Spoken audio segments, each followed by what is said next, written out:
I am not going to start from the beginning. But welcome to the Emergency Operations Center.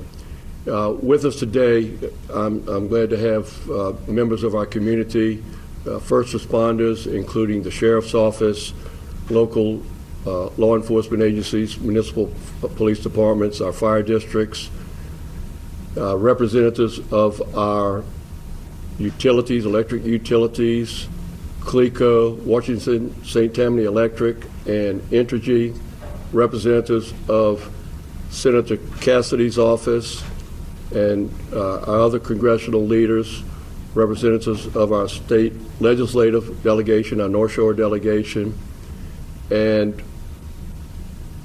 quite a few members of Team Tammany, the directors of our departments at St. Tammany Parish Government that play such a big role in managing the day-to-day operations here at St. Tammany Parish Government.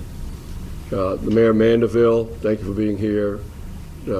Chris Massagill with St. Tammany Corp. and Keith Esperdon. I know I may not have received everybody or acknowledged everybody, but thank you for being here.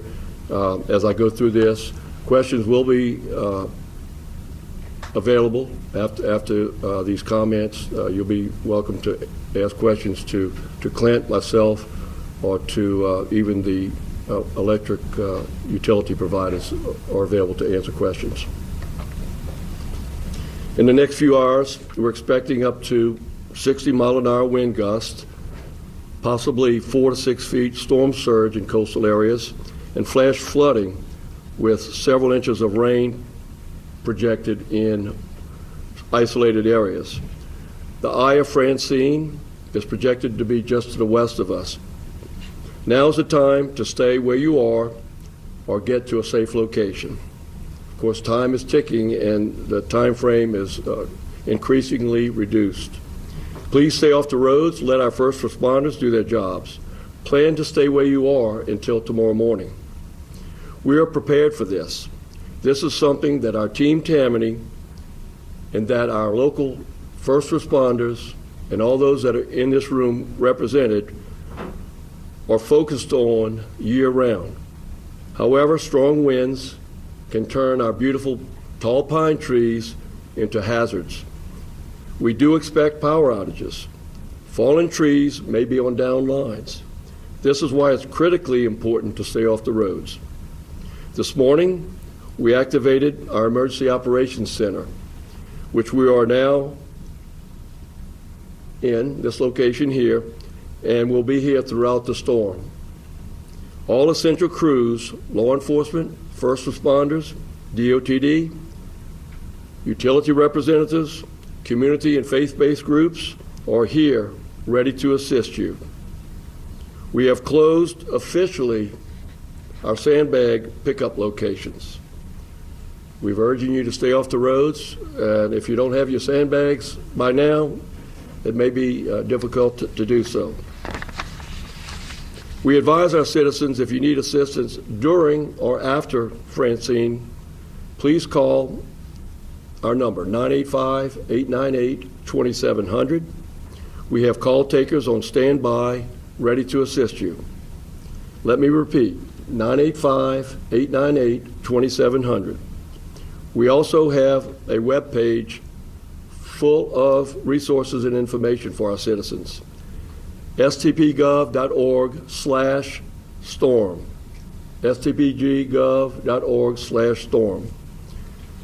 We have strategically placed our public works and utilities crews and equipment across the parish. Once the sun rises in the morning and it's safe, we will deploy to open up our parish as quickly as possible. Please stay off the roads during this time to allow our crews to work. Our electric utility providers are here, CLECO, West St. Tammany Electric, Washington St. Tammany Electric Co-op, and Entergy are here as well. They have placed assets across the parish in strategic locations and are ready to respond quickly and safely as soon as we're able to open up the roadways for them in the morning. Our engineers are monitoring the river levels. The Tchefuncte River, the Bogaflaya, the Bogachita, and the Pearl are the main rivers where we have gauges. At this time, none of the rivers are expected to rise to concerning levels. However, that can change quickly with strong winds and heavy rains. We will continue to monitor the situation and let you know if that does change. As a reminder, and I mentioned this yesterday, please bring your pets indoors and make sure they're wearing a collar. In the event they happen to slip out of your home, it will always be helpful for that. Now and in the days to come, generators will be important for many families.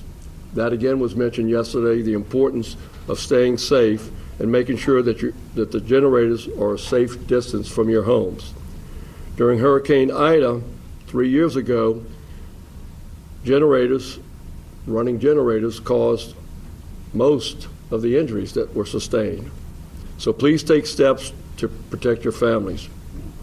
And please know that at this time, we see that service stations, convenience stores, and our supermarkets are closing early so their employees may get off the roads and to the safety of their homes. So we encourage, we can't encourage you enough to stay off the roads. We assure you that we're well prepared for this storm. We have been through bigger, stronger storms and have a good idea of what to expect with Francine.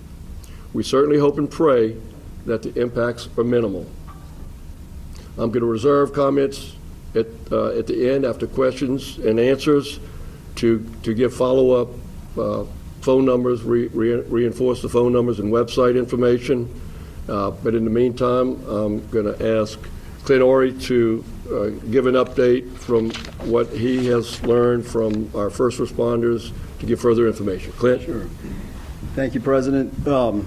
So as President Cooper mentioned, our preparedness for storms are year-round. That is our focus, and not just hurricanes, but any disaster, man-made or natural.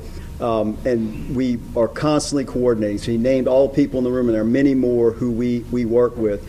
We want to make sure that you understand that they are ready and prepared, very well prepared. We're very fortunate and blessed to have the resources that we have here in St. Tammany Parish, and they will respond to help you. We have over 270 firefighters on duty right now, ready to help clear roads and to respond to needs before and after the storm.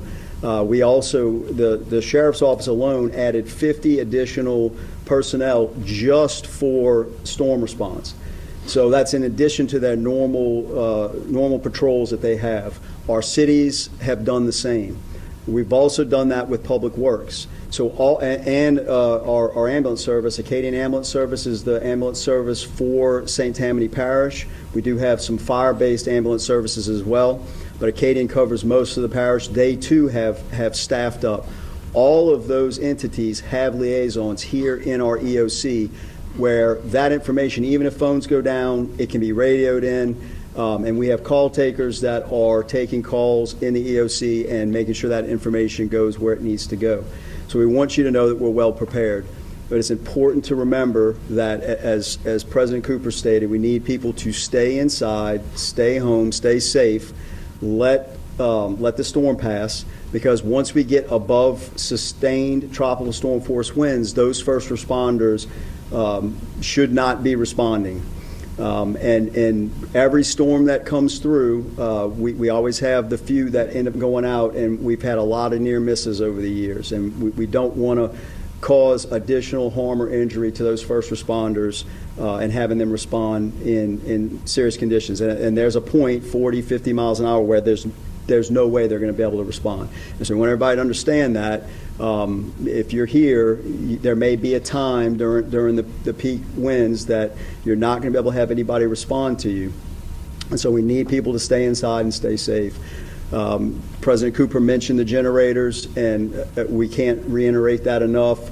Whether it's carbon monoxide or whether it's fires, again, every storm we've had issues with that, and people have lost their lives, have been seriously injured as a result. So please be careful. We're prepared for this storm. St. Tammany Parish is a resilient parish. We have self-reliant and prepared people, and we help each other. And I expect that that's going to happen again, and that we're going to come through this just fine. So We want to turn it over to questions? Yeah, or- do you have any questions at this time? Any shelters for folks who may feel they can't withstand the winds where they are currently? We have not opened any shelters. We have taken calls, and I'm actually glad you asked that. So one of the things that I do want to mention is that we have incredible faith-based and nonprofit organizations in St. Tammany Parish.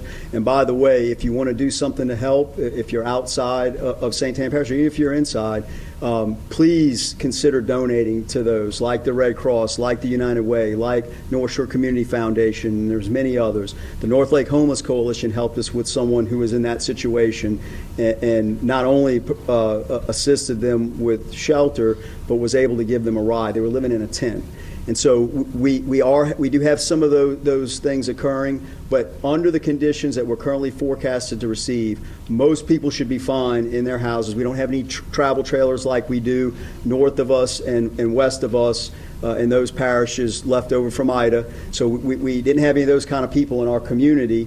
But we know that there probably are some that maybe are more vulnerable than others, and we are accounting for those, and those sort of people have reached out to us, and they'll be the first to be checked on post-storm. Any areas of the parish that you're paying more attention to than maybe perhaps the extreme eastern side? Yeah, so, and I'm sitting here in my mind trying to think because the conditions have changed slightly, but really overarchingly, our biggest concern is what's going to happen with the storm surge and how much rainfall we get. The winds are a concern, right, because it's tropical storm force winds, but that happens with thunderstorms here pretty regularly, and so we're pretty resilient to that for the most part. The bigger concern would be that storm surge coastal, but all of our drainage is gravity. And so when the rivers and creeks can't drain because the lake's backed up, any additional rainfall we get can cause increased flooding besides what happens from that inland push. So that's really the biggest thing, and we're hoping that we end up on the good side of that we don't get a lot of banding over St. Tammany Parish, that the storm quickly moves past us. The last update I saw, it was moving at 16 miles an hour, which we wanted to keep moving that fast or faster if possible, get past us. Right now, as of the last forecast for St. Tammany Parish, we're expected to get our worst winds from 8 p.m. to about 2 a.m. And so, that's kind of parish-wide. And then there's that outside potential for tornadoes. And so we don't get to pick particularly where those will happen. And so really that would be it. If we have any tornadoes occur or if there's any significant flooding beyond what's forecasted, those are the two biggest concerns right now. All right, this is a public press conference from St. Tammany Parish officials, but we want to interrupt that real quick because there is some breaking news out of the Bywater at this hour. Yeah, there is a fire. This is at Piety and Dauphine, and this is at the old Leonard's building. It is. That Apparently is at that intersection. like a 1927 old department store. So let's go live out to Alyssa Curtis. Apparently she has been covering it out there. Yeah, we got an email actually from Peyton Malone, who right after he left the station, he said, I smell smoke. Yeah. I think there's something going on. And so Alyssa has been covering New Orleans for us. She's been all over kind of keeping an eye on the hurricane impacts. And we sent her over to this fire. We don't know at this time, though, if this is connected in any way to inclement weather, a generator, who knows? We have no idea yet. It could have been people squatting in the building for all we know. I mean, apparently it's been somewhat of a vacant building for a while now. I think we see Alyssa there. So Alyssa Curtis live in the Bywater this afternoon. What can you tell us about the fire? Any idea what happened? Hopefully she can hear us out there. I know it's loud. Yeah, Katie, Devin, we just got on scene, I would say 5 to 10 minutes ago, and the fire department told me that they're working to get us some more information, but I spoke to a few people who live in the area and are watching the firefighters right now, and they said that the firefighters were on scene right after 1 o'clock. It seems like the fire started right around 1 o'clock, but take a look right now at what's going on. There is at least a dozen fire trucks on scene right now, and a a bunch of EMS trucks as well. I'm trying to see, Robin, can they see the big hole in the ceiling? Yes. So you guys can see that massive, massive hole that was not there an hour ago from photos that I was sent from people on scene.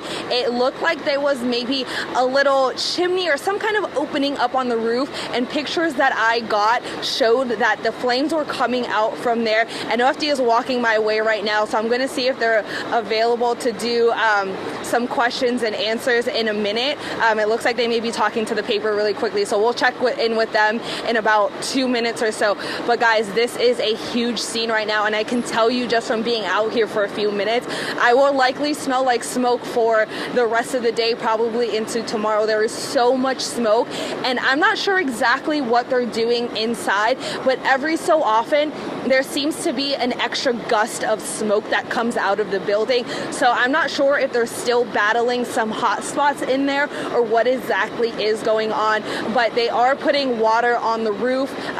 There are some guys on the ladders. There's a lot of first responders here on the scene. It seems like it had to have been a pretty big fire for the response it's getting, as well as that just massive hole, as I'm sure you guys can see that. Again, a lot of people are kind of out here who live in the neighborhood just watching to make sure that everything is okay and everything is going smoothly right now. Again, we're told that the fire department got on scene very quickly. We're told that the flames started right around 1 o'clock. By 1:15, I'm told the fire department was on scene. That's from people, again, who live in the area, who got some text messages from their neighbors. Hey, there's a fire. We're not sure what's going on. Again, NOFD says we're working to get some information for me, so we're going to try and check in with them in just a bit, but I can't overstate how much of a response is going on right here. We are at the corner. I'm not sure if I told you guys or you guys know this, but we're on the corner of Dauphine and Piety. So that's exactly where we are right now. This building, I'm not exactly sure what this building is, or if it was an abandoned building, or if it was in use as a business. So I'm going to ask some more questions about that and exactly what caused this fire. But again, it seems like it was a pretty big one, especially to warrant this much of a response. Again, there's about a dozen fire trucks on scene right now. I counted at least 2 to 3 EMS trucks. There might be more, but all along Piety and along Dauphine in both directions is blocked off, and there are trucks parked. You shouldn't be outside anyways. You should not be on the streets right now. But if you are in this area or trying to get home to this area, you might have a little bit of a problem just because all the streets are blocked off right now coming into this intersection. All right, NOFD seems to be done with the Times-Picayune. We're live right now. Can you come on in and give us some answers? All right, thank you so much. We are actually live right now, so I appreciate it. If you can first say your name and give us your title with the fire department. Durante Legan with Fire PIO, Public Information Officer. All right, tell me, what do we know about this fire right now? Well, what we do know right now is that the first arriving companies were confronted with fire coming from the roof. They were then soon pulled out due to the chief pulling them out because of a roof compromise and the fire conditions and weather conditions. They then went back in. They are now conducting an attic attack so that there is no extension to any other parts of the building and also to the buildings in their vicinity. So is the fire contained right now, or there's still some hot spots? What's going on inside? I see they're still kind of pouring water on the site. They're still actively working to get the fire under control. Do you guys know the cause of the fire yet? No, that is still under investigation. Do we know if this building, was abandoned? Was it empty? Were there people inside? What is this building being used for as an active business? I am not sure at the moment, but that is to be determined at a later time as well.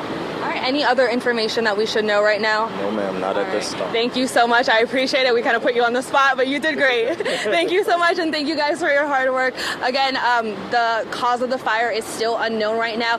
It is still an active fire, as we just heard from the fire department. So many of our first responders right now are inside trying to get it under control. Again, that roof looks like it did collapse because of the fire. So I'm going to stay on scene and see what other information we can get and gather over the next few minutes, and I'll give you an update when I can. Alyssa, that fire clearly still actively burning inside the attic. We'll be thinking about those firefighters, because that can be extremely dangerous. Being on the second, essentially second story, they're in the attic, but it's like being in a second story, and the fire can change so quickly. So hopefully they're certainly safe. The weather does not make it any easier right now. No. That it is raining and there's wind and all of those things. No, and frankly, that's the last thing that firefighters need to be doing right now, is having to deal with house fires and building fires. As storms are making their way through, firefighters are part of our front line of our medical defense. So if something happens, they really need to be prepared to go. So hopefully it's not caused by anybody in that building. We'll have to wait and see, though, as they do their investigation. Yes. So that's the latest from Melissa Curtis. She's been out and about doing just an amazing job getting all the information that we need to know from Orleans Parish officials. She, was on top of it yesterday. Yeah, I think she talked to every single department agency, in the city of New Orleans yesterday. She's doing a fantastic job. Yeah. But we're going to continue to monitor that fire situation, and she's going to stay out there until we know exactly what happened. Sure. And we'll bring that to you. Are we headed over to weather now? I think we might be. Are we going to weather? Yes, I think we so. Are. All right, Alexa, take it away. What do you got for us now? We do have a big update, actually. We've been talking about the rain all morning. We're a couple hours away from official landfall of Francine, but the northern part of the eye wall is approaching the coast now. So Terrebonne Parish, starting to see the northern part of the eye wall approach the coastline at this point. So we're getting to the point where a couple hours from now, the eye will be moving onshore, but just that northern side of the eye wall starting to approach the coast, bringing the gusty winds, of course, and the heavy showers for Terrebonne Parish and parts of Vermilion Bay. Now, a wider look at the area. We're just experiencing the outer bands, the heavy bands of showers that comes in heavy tropical downpours, some small breaks in the showers, but with these showers, like we've been mentioning, they can kind of twist and rotate. So we'll watch for any isolated tornado potential. If there was a quick spin up, it would be quick. It wouldn't last that long, but something to keep in mind, if you do happen to get a tornado warning in the next couple of hours, just stay away from windows and doors. Just continue to kind of stay inside. I hate to keep saying hunker down, but kind of wait it out and just ride this thing out, because we got several more hours of heavy rain and strong winds. So the strongest of the winds will start to pick up getting into the later half of the afternoon and through tonight as the eye approaches landfall. So landfall still expected throughout the late afternoon, evening time frame, but starting to see that northern edge of it move into Terrebonne Parish. So Houma will be seeing some very strong winds. I wanted to show you the winds for our immediate area now. So at this point, sustained winds 25 plus miles per hour. Those gusts only at 25 miles per hour now, but expecting those hurricane force winds for Terrebonne Parish and for the center of the storm throughout the course of today by the late afternoon and evening. Again, those worst possible wind gusts may be up to 70 to 80 miles per hour near the center of the storm for Terrebonne Parish, for our bayou parishes, and for the river parishes this evening. So worst case scenario gusts 70, 80 miles per hour. So that can certainly knock out some power. We could get an isolated gust up to 70 miles per hour or so in the New Orleans metro, but generally expecting tropical storm force winds across the entire area. Just have those phones and those devices charged. Of course, we'll continue to watch the rain move in this afternoon. So the heaviest of the showers happening now. That will continue for the next several hours into the later evening hours tonight. So we can get some flooded roadways. Make sure you're staying off the roads at this point. You're inside. You're avoiding any flooded roadways. If you have an absolute emergency and you have to get outside, you want to avoid those flooded roadways today, but stay off the roads if you can. Even through early tomorrow, we could still see that standing water because we've got the surge coming in plus the heavy rain. So there can be some standing water on the roadways going into the next day. So it will take time for the water to recede. I want to show you the wind field graphic like we've been mentioning. The strongest of the storms, of course, right in that center core. So from Morgan City, Vermilion Bay, parts of our bayou and river parishes, we'll be seeing the strongest of those winds coming in for the evening evening hours. This is around 7 o'clock tonight, give or take during the evening hours. That's when the strongest of the winds pushing in for our bayou parishes, river parishes, and then getting into tonight as the system moves inland, still packing some stronger winds near the core, especially towards Baton Rouge late tonight. But those stronger winds also expanding along I-55, parts of Tangipahoa Parish can be seeing those pretty strong winds getting into tonight around 50 to 73 miles per hour. So certainly seeing those strong winds across the entire area of 39 to 58 miles per hour tropical storm force, but closer to hurricane force winds right near the center for our western spots, Baton Rouge especially, but even places like LaPlace and Hammond getting in on those higher gusts getting into tonight. So we've got several hours to kind of wait this thing out. It's not going to be until overnight we'll see those improving conditions expected. Overnight hours, we'll see the rain shift off to the north, and that's when really things will start quieting down for us. So switching back over to the radar just so we can kind of track this thing and see, what's currently happening. We've got the heavy rain happening now. The winds will continue to increase the rest of today. The strongest of the winds expected tonight, really early evening, dinner time, and then overnight things will subside. Overnight it may be a little bit windy, especially for our northern spots, North Shore and southwestern Mississippi staying windy overnight, but really starting to see things drying up and clearing up overnight. We'll stay a little breezy early tomorrow, but tomorrow that's when we see those winds wrap around and come in from the west. Tomorrow, breezy west winds 10 to 15 miles per hour should help kind of push the water away off the coastline and help kind of that surge problem through tomorrow, just slightly. But like I was mentioning, there can still be some standing water even after the rain is done tomorrow. So another look at this, I did want to mention, like how I said, some of these storms can have that twisting motion. So we are under a tornado watch for today because of that isolated tornado risk. That's really the lowest on the list of things to worry about. It's kind of the heavier showers coming in, the strong damaging wind gusts that will probably knock out some power going into this evening and knock out maybe down some trees and doing some minor damage through today. Hopefully we'll get lucky. We won't have to deal with a lot of damage with this storm, but really the good silver lining is that it's not going to be with us for that long. Like we've been saying, once it moves on shore, it will be moving pretty quickly. By tonight, we'll be seeing those quieter, calm conditions coming in overnight. So past midnight, we get into the overnight hours, things really start to settle down. But yeah, the northern part of that eye wall approaching Terrebonne Parish. So our coastal spots, Terrebonne Parish, starting to see the heaviest of those showers within the band, within that eye wall band, and some of that strongest tropical storm force and hurricane force winds going into Terrebonne Parish now. So I wanted to pull up another graphic again just to show you the cone like we always show you, kind of what you can expect. We have several more hours of rough weather, but that's about it. So the latest cone still indicating that the storm is going to maintain its strength as a Category 1 at landfall this evening, and around maybe dinner time, 7 p.m. tonight, it will be moving inland. And then as it moves inland, it still will pack those strong winds along the I-55 corridor towards Baton Rouge tonight. So strong winds still anticipated as we move inland. And then by tomorrow, very early, it will already be near Jackson, just in the Jackson vicinity by early tomorrow morning. And then it's out of here into the Midwest by this weekend. So we just have a few more hours of rough weather, the roughest of the weather coming in during the late afternoon and evening today and into tonight, but overnight things kind of quieting down. And I know we wanted to talk, we have several reporters out on the ground, getting into like seeing what's exactly happening out on the ground. And so it's really vital that we're seeing what they're getting into, how much of that water is piling up and how much of the surge is already starting to happen. Like we've been mentioning, our low tide is actually coming in later this evening, which may help a little bit. I know it's kind of a small silver lining, but the low tide that is expected going into this evening will help the surge problem ever so slightly. I wanted to look at these winds now, current buoy readings. Of course, the strongest of the winds near the center of the storm, the hurricane force winds right near the center of the storm, but starting to expand and reach closer to Vermilion Bay.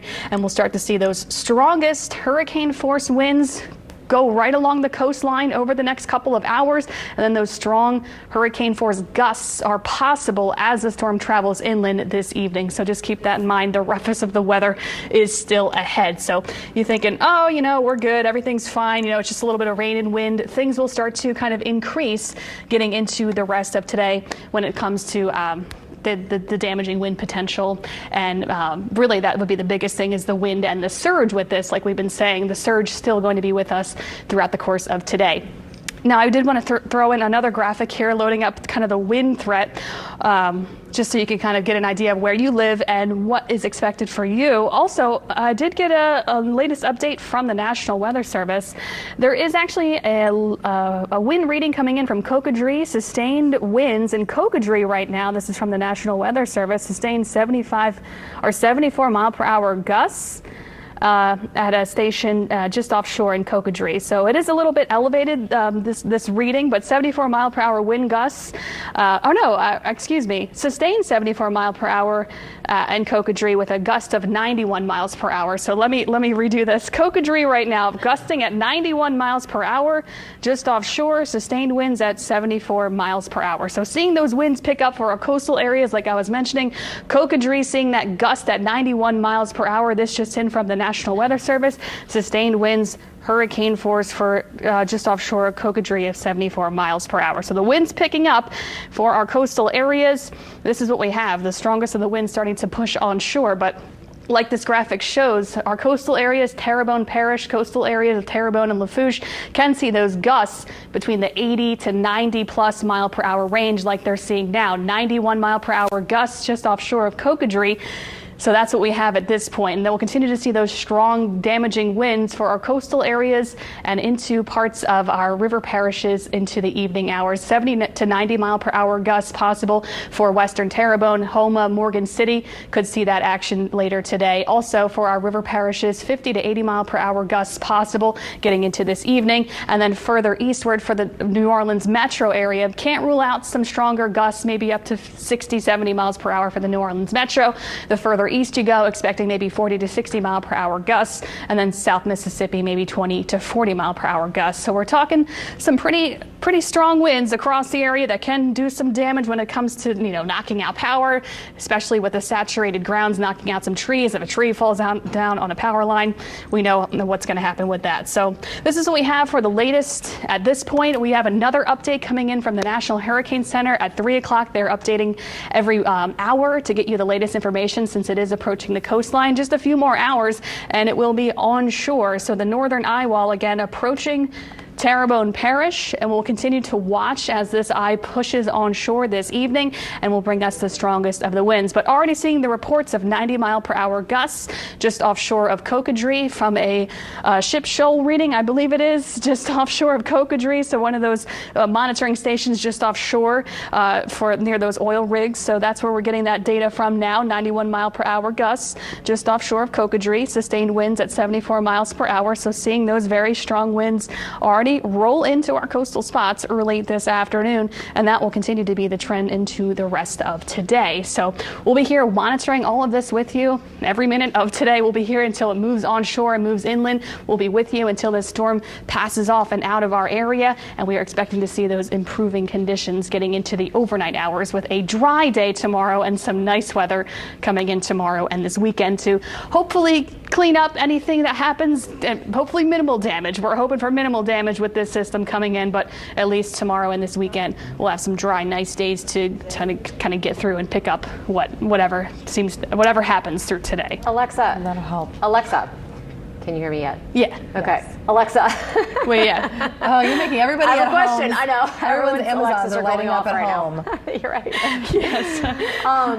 I have a question for you though, Alexa. Yeah. The outer upper eye wall looks like it's about to come on shore any minute. So I wonder, the models seem to be indicating that the hurricane's not officially going to make landfall still until 7 o'clock tonight, but that's like several hours from now. Is it? I think it might be a little bit sooner than 7 o'clock tonight. I'm going to say because it's when the center of the eye crosses inland, that's officially landfall. I would say probably within the next 2 hours, 2-ish hours or so, we'll probably see the landfall of this system. Okay, yeah, I was wondering if those models just needed to update their timing based on how quickly this thing seems to be moving. Yeah, I'm sure at the 3 o'clock update from the NHC, they'll probably indicate that the storm will be moving in a little bit sooner. Yeah, it is moving a little bit more quickly now. And like you see, these outer bands coming in right for lower Terrebonne. Yeah. The eye wall, I mean, it's coming in. So the eye, the center, a couple more hours, it'll be on shore. So I think, maybe two-ish hours, it'll be inland. And with that 90 mile an hour wind gust clocked at Cocodrie, I mean, you would think that is definitely that eye wall. Yeah. Yes. Yeah. Yes, because the eye wall is where the strongest of the winds are, and the heaviest of the rain is kind of packed right around the eye. So we know what that does when it's coming on shore, and it's verifying. It's verifying as a Category 1 hurricane. Sustained winds at 74 miles per hour. That is a Cat 1. So we got it. Yeah. Okay. Well, there it is. Francine making the very first first approach. It's kissing the coastline, yes, so to speak. So right. Kissing the coastline. Thank you so much, Alexa. And we do have crews all throughout that area. We of course had Amelia in Cocodrie earlier today. She has since moved to safer and higher ground just to make sure that she's safe as the storm comes ashore. But we do have crews also, Meg Ferris was over in Galliano earlier, which is in Lafourche Parish. And so we do want to get a check of what's happening down there. Yeah, Lily Cummings was in the Mobile Forecast Center, so she's been driving around the Homa area all day today to keep an eye on things. And she is in Homa right now. We're going to check in with her and see what she's seeing. Lily? Devin, Katie, that's right. We've been in the Mobile Forecast Center since about 10, 11 this morning, driving throughout Terrebonne Parish. At one point, we made it all the way down to Berg, down the bayou, but we decided to come back up closer to Homa. You all have been spot on, I will say that, giving us communication from back at the station, letting us know what exactly the models are looking like and things like this. I know that Alexa was just talking about that the eye wall is making its way to Terrebonne Parish right as you all sent us that email.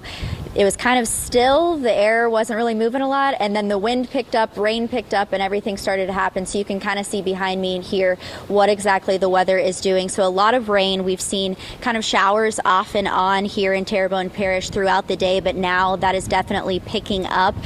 So it seems as if most people are heeding the warning. The streets have been very clear, as we mentioned. We've been driving throughout the parish all morning, and we haven't seen a lot of traffic on the roads, but I will say there are a lot of law enforcement officers. We've seen a lot of Homa police. We've seen a lot of Terrebonne Parish deputies out here. We actually just saw a Homa police officer pull someone over because right now Terrebonne Parish is under a curfew at this hour. That started at 8 a.m. actually this morning. So folks are being asked to be inside, and really, as you all were saying, with those wind gusts that they're clocking down the coast near Cocodrie, I mean, now is the time to be inside if you are not. So Cocodrie, we were there last night, if you remember, as the floodgates closed there off of Highway 56. So we were there as that happened, and that happened around 7 p.m. last night. As you all know, the areas that are outside of the levee protection system here in Terrebonne Parish, those are under a mandatory evacuation. We did check with some of the deputies that were down there at that hour. They said, yep, we got everybody out of that area. There are parts of Zone 2 of Terrebonne Parish near Dularge that are under a suggested evacuation at this hour. So they were making sure that folks were heeding those warnings as well. So there's been a lot of moving parts and a lot of preparation down here in Terrebonne Parish. They are ready for this storm. We spoke with the parish president earlier this morning. He was telling us, we are watching things at the Emergency Operations Center that's located in Gray. They're all there making sure that things are looking good. They have all of their first responders on standby. While we were there, we actually saw representatives from different EMS facilities. Ooh, you can really see that wind is picking up right now. So as Alexa was saying, those winds are shifting up. Again, we are in Homa, so we decided not to be close down the bayou. We wanted to be in Homa and find a safe spot to be, so we're actually under a large safe awning right now, keeping us dry and keeping us away from this wind. But you can see it out in the parking lot. It just pushing that rain there across the parking lot. So a lot of things happening here as far as weather goes. What they're going to be watching closely, of course, here in Terrebonne Parish is storm surge. The parish president had told us yesterday and today that they can expect anywhere between 5 to 10 feet of storm surge. Obviously, in those low-lying areas, that's a big concern. As we were driving throughout the parish today, we saw a lot of water in the canals, also just in the drainage ditches along the streets. So there will be a chance, a pretty good chance, that as that storm surge moves in, as winds and rains pick up here within the next 2 hours, as Alexa said, she thinks that the hurricane may make landfall within the next 2 hours.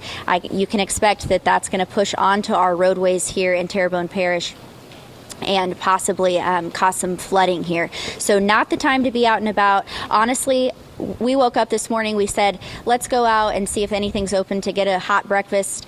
Well, joke was on us. Nothing is open in Terrebonne Parish. We did not get a hot breakfast. We stuck with our meat and cheese sandwiches that I made, y'all. That's what we're eating down here in the car. So we'll be fine. Don't worry about us. But just that to say, nothing is really open, guys, so no one needs to be out and about. We've seen a lot of businesses that are boarded up at this point. So a lot of folks heeding the warnings, businesses closed. Really, there's nothing to do outside. So stay safe in your homes at this point and just be home and watch us on the news. We're keeping you updated. We're out here monitoring things and keeping y'all safe and staying safe as well as we're out here. So that's what we're seeing right now in Terrebonne Parish. And Devin, Katie, you got any questions for me out here? I mean, what kind of meat? Yeah. Just kidding. I did see a picture of the sandwich. It looked pretty good. Okay, I made those myself. Thank you very much. Turkey and cheese, and of course ham and cheese for Rick Neese. Outstanding. That's the best. That's You very got to good. take care of your photographer down there. Yes, and yourself, of course. I'm glad you're staying safe Oh, underneath that absolutely. awning. Yeah. Please be sure to stay safe down this there. is a pretty sturdy. ahead. Absolutely. No. We know that, and we were driving around looking for a sturdy structure to be under, and we're actually here at the Civic Center in Houma. So this is closed at the time, they've got everything rolled down. It's not open, but this is a really sturdy place where we're at right now. Okay, that's great stuff, and thank you for updating us on all that important information. I mean, it sounds like you've got officials on top of it, and they're just kind of waiting and watching, and just like everybody else is, hopefully from the security and comfort of their living room. Yeah, Katie, and I did actually speak. I want to mention I spoke with Terrebonne Parish Sheriff's Office earlier today. I just wanted to touch base with them. I asked them, hey, are y'all getting any reports of any flooding, any downed trees? They said no downed trees at this point. Obviously, water levels south of those levee systems, though, they said are heightened at this point, so they are monitoring those pretty closely. That outer upper eye wall is going to be making its way to you very shortly. Looking at the radar, lots of red in there. So as the winds pick up and the rain starts getting crazy, please find a safe place to ride it out. But we'll check back in with you in just a little while. Thanks so much, Lily. Thank you. All right, Okay, we're back. we're back. And Whitney Miller has been focusing on answering your questions at home. You've been texting them to us, dropping them to us on social media. We've been getting emails, all kinds of things, which is super helpful because as many reporters as we have out there, we cannot be everywhere at one time. Okay. So, yep. Although, And then we're going to I'm pause gonna real go quick. through what to expect if we have Entergy outages. And then first. Holding a finally, press just to conference, that remind is everybody Entergy about CEO, safety. Entergy New Orleans I have CEO Shelton Deanna Hudson Rodriguez. with me So here. listen He's our in. Director of Operations for the metro area. And I have Nika Scott here, who is also here, and she is our VP of Customer Service. So you have a couple of other people to ask questions of when I finish this little part.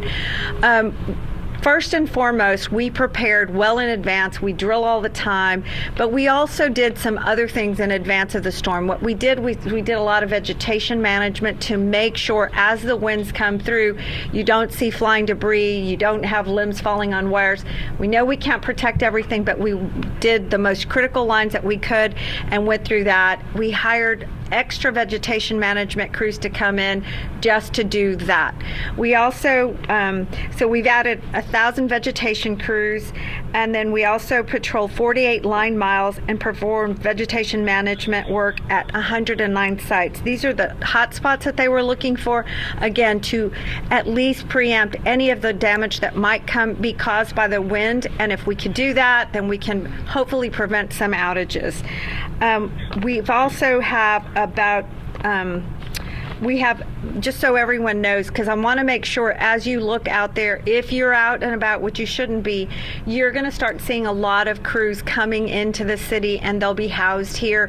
A lot of them will work in New Orleans metro area, and they'll also be staying here at our hotels to work the rest of the state. So we have additional crews from all over the state and from our sister companies in Texas and Mississippi and Arkansas. Everyone's coming here to help us restore as quickly as we can.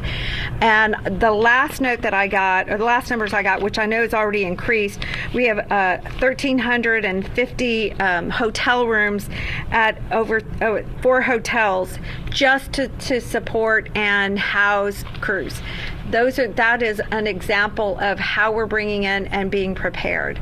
On what we'll do if you should have an outage, we're going to ask everyone to remember that if you go outside and you see a line down, do not touch it. If you're using a generator, be careful, and you be careful of how you use it.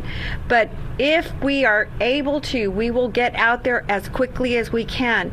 Like everyone else, we have to keep our crews safe, to make sure y'all are safe, and if the winds are above Shelton 30 miles per hour, we're not allowed to send crews up in bucket trucks. So they will have to do damage assessment first and then go back out, make sure they understand that what has happened, and then they'll start restoration as quickly as possible. I'm going to ask Shelton to give just a little bit more information on what happens in those steps. As soon as you do the damage assessment, then what? Yeah, so once we have So once we start our phase of damage assessing, and then as we get contract crews, we kind of work in tandem to where we'll have some crews working overnight to where they're identifying the things that may have happened overnight, to where we have that work kind of ready for the crews as they come in.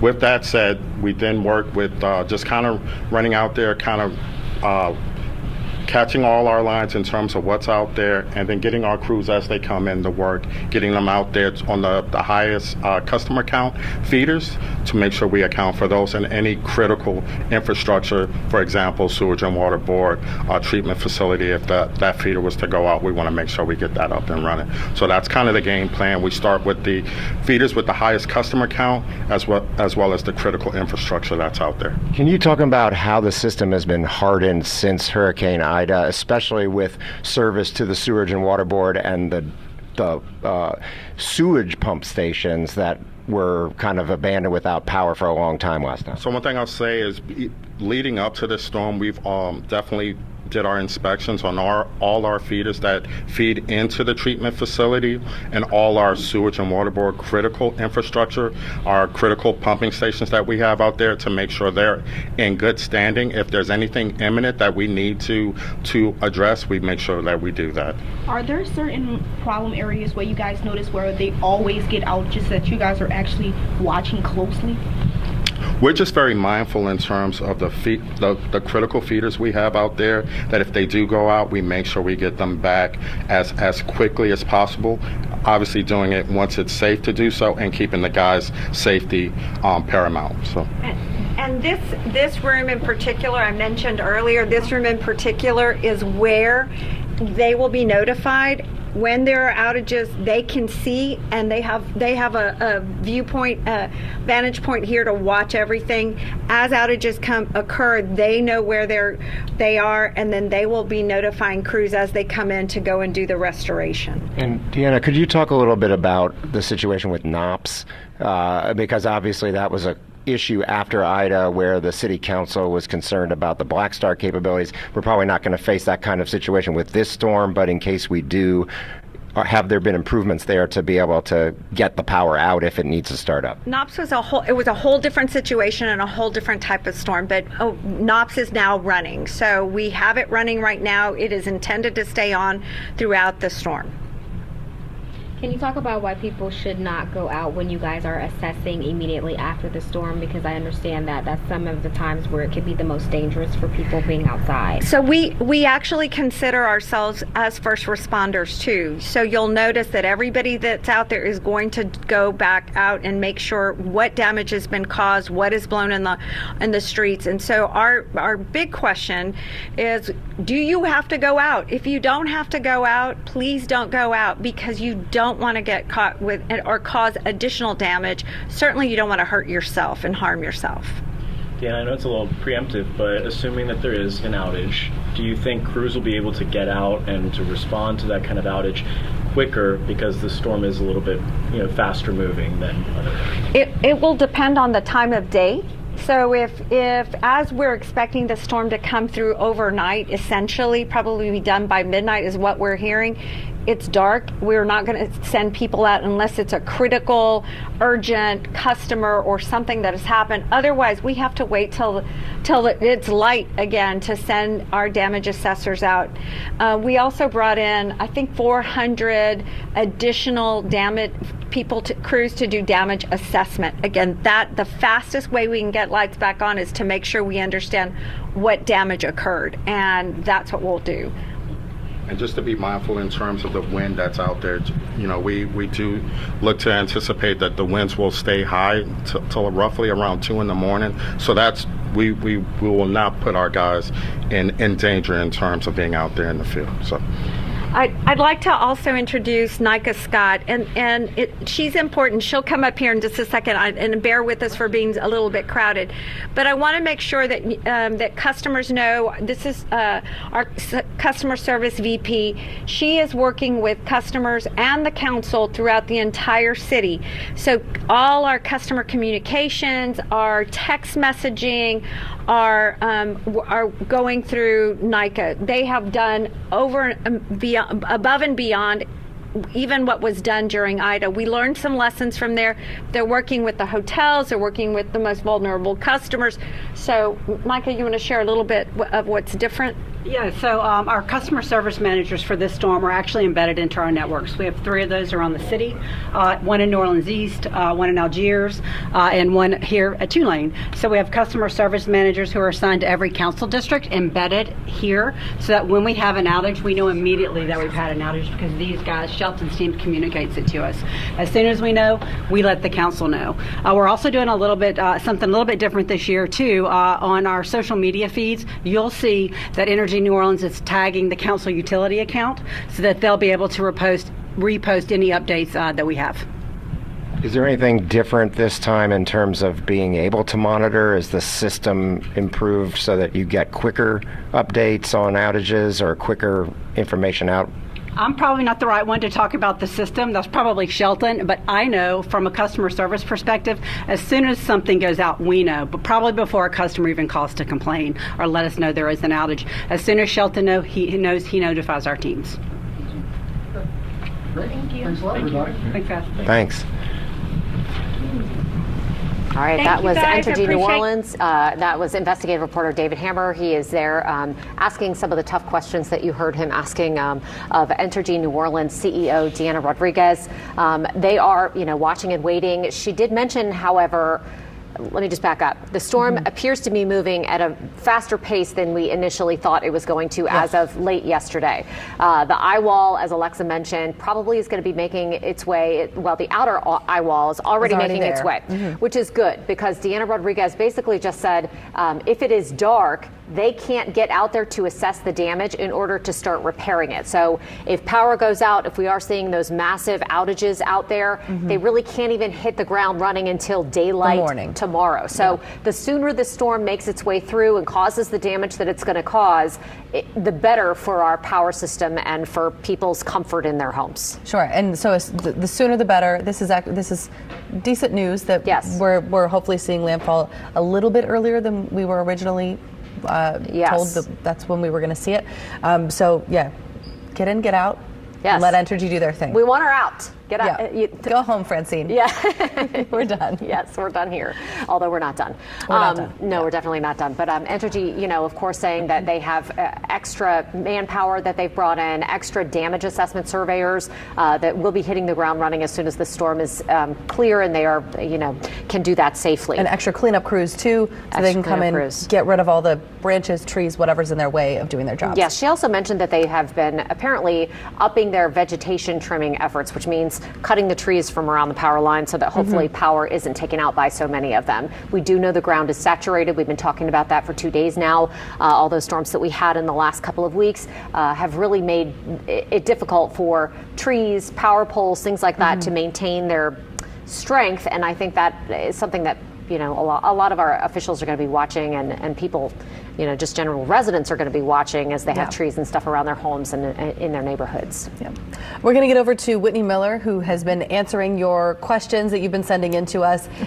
Whitney, you're sitting down with, you've got the man of the hour over there. I do, but before we get to that man, we're going to get to you. But first, I have some questions that were asked. One of those questions was, somebody wanted us to repeat the Jefferson Parish alert number, the text number that they can reach out to if they lose power or they have issues, and that is the JP alert, and that number is 888-777. And if you speak Spanish, it is JP Noticias to 888-777. Same thing. So I want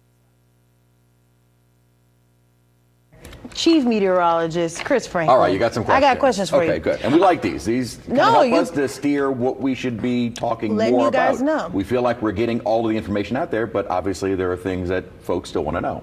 This is a question. I was actually on the phone with someone today talking about this, but the question came up in our text alert messages.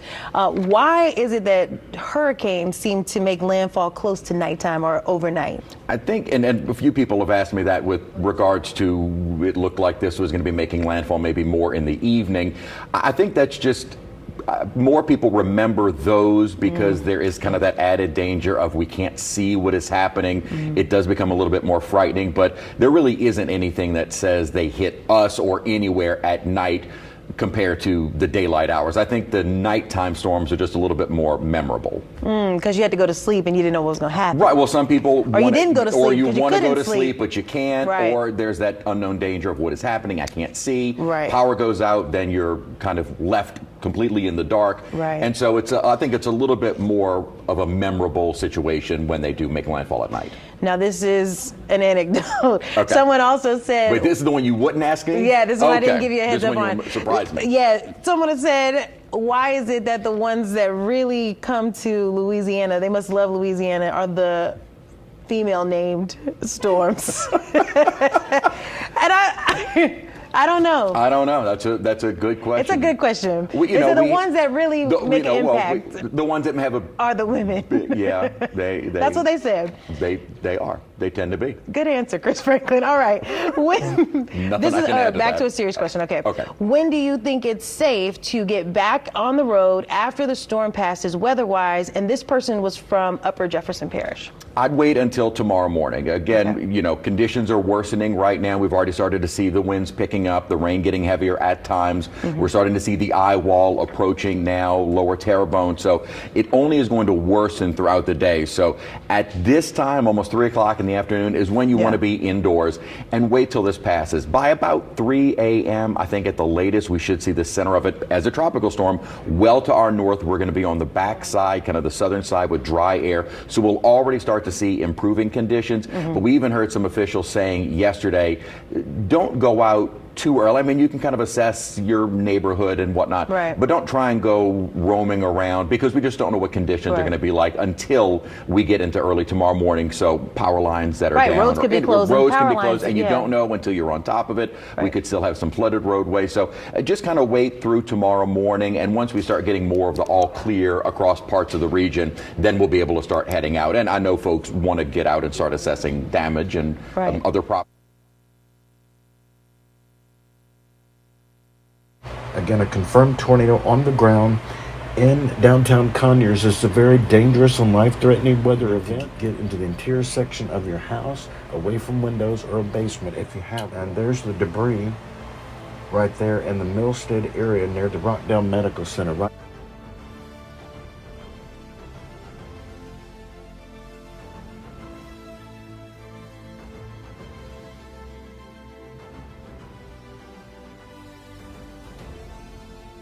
Channel 1 Atlanta.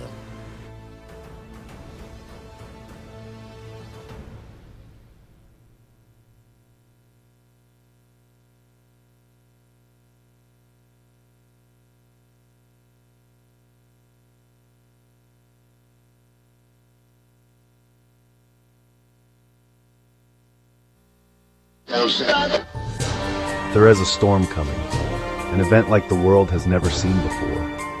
The emerging event will have little to do with weather, but more about developing situations that were foreseen many years ago. We have always warned you during severe weather and news events that affected many. Now, Channel 1 Atlanta begins a new series to warn you about what's coming soon and make sure you are prepared. Join us on a new journey, as according to a recent survey, a lot of people believe we are living in the last days. Current news events show us now more than ever. In history, time is setting the stage for the coming storm, a new series, now playing only on Channel 1 Atlanta.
I think some of those really outer bands of the storm started making their way through the metro area. And so we've been feeling the impacts of Francine all day long, and it's only going to continue to get, unfortunately, worse from here. Yeah, you mentioned Cocodrie, and that's where the eye wall just was approaching not that long ago. We've got Lily Cummings down in the Houma area, and in that area there was a sustained winds at about 75 miles an hour. So definitely very windy down I think we clocked one at 90 in Cocodrie, which is an indicator that it definitely is the outer eye wall making its way in. That was about an hour ago, right? I believe, about 30 minutes. 30 minutes ago? Well, regardless, we really want to just see where it is now. Yeah, of course. So let's go over check to with Alexa.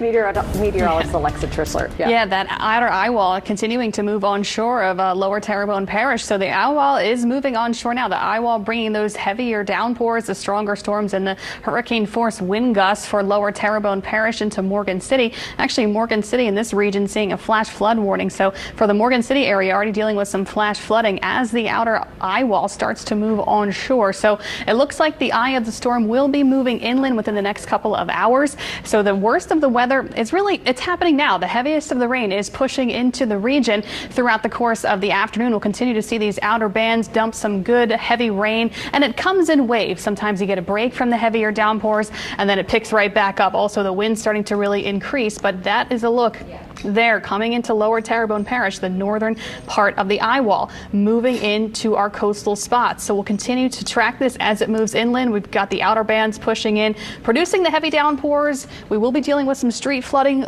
most likely across the area in a few spots. Localized street flooding certainly possible. So of course you want to stay off the roads the rest of today. As the winds pick up, as we see more rain this afternoon, street flooding definitely something you can bet on.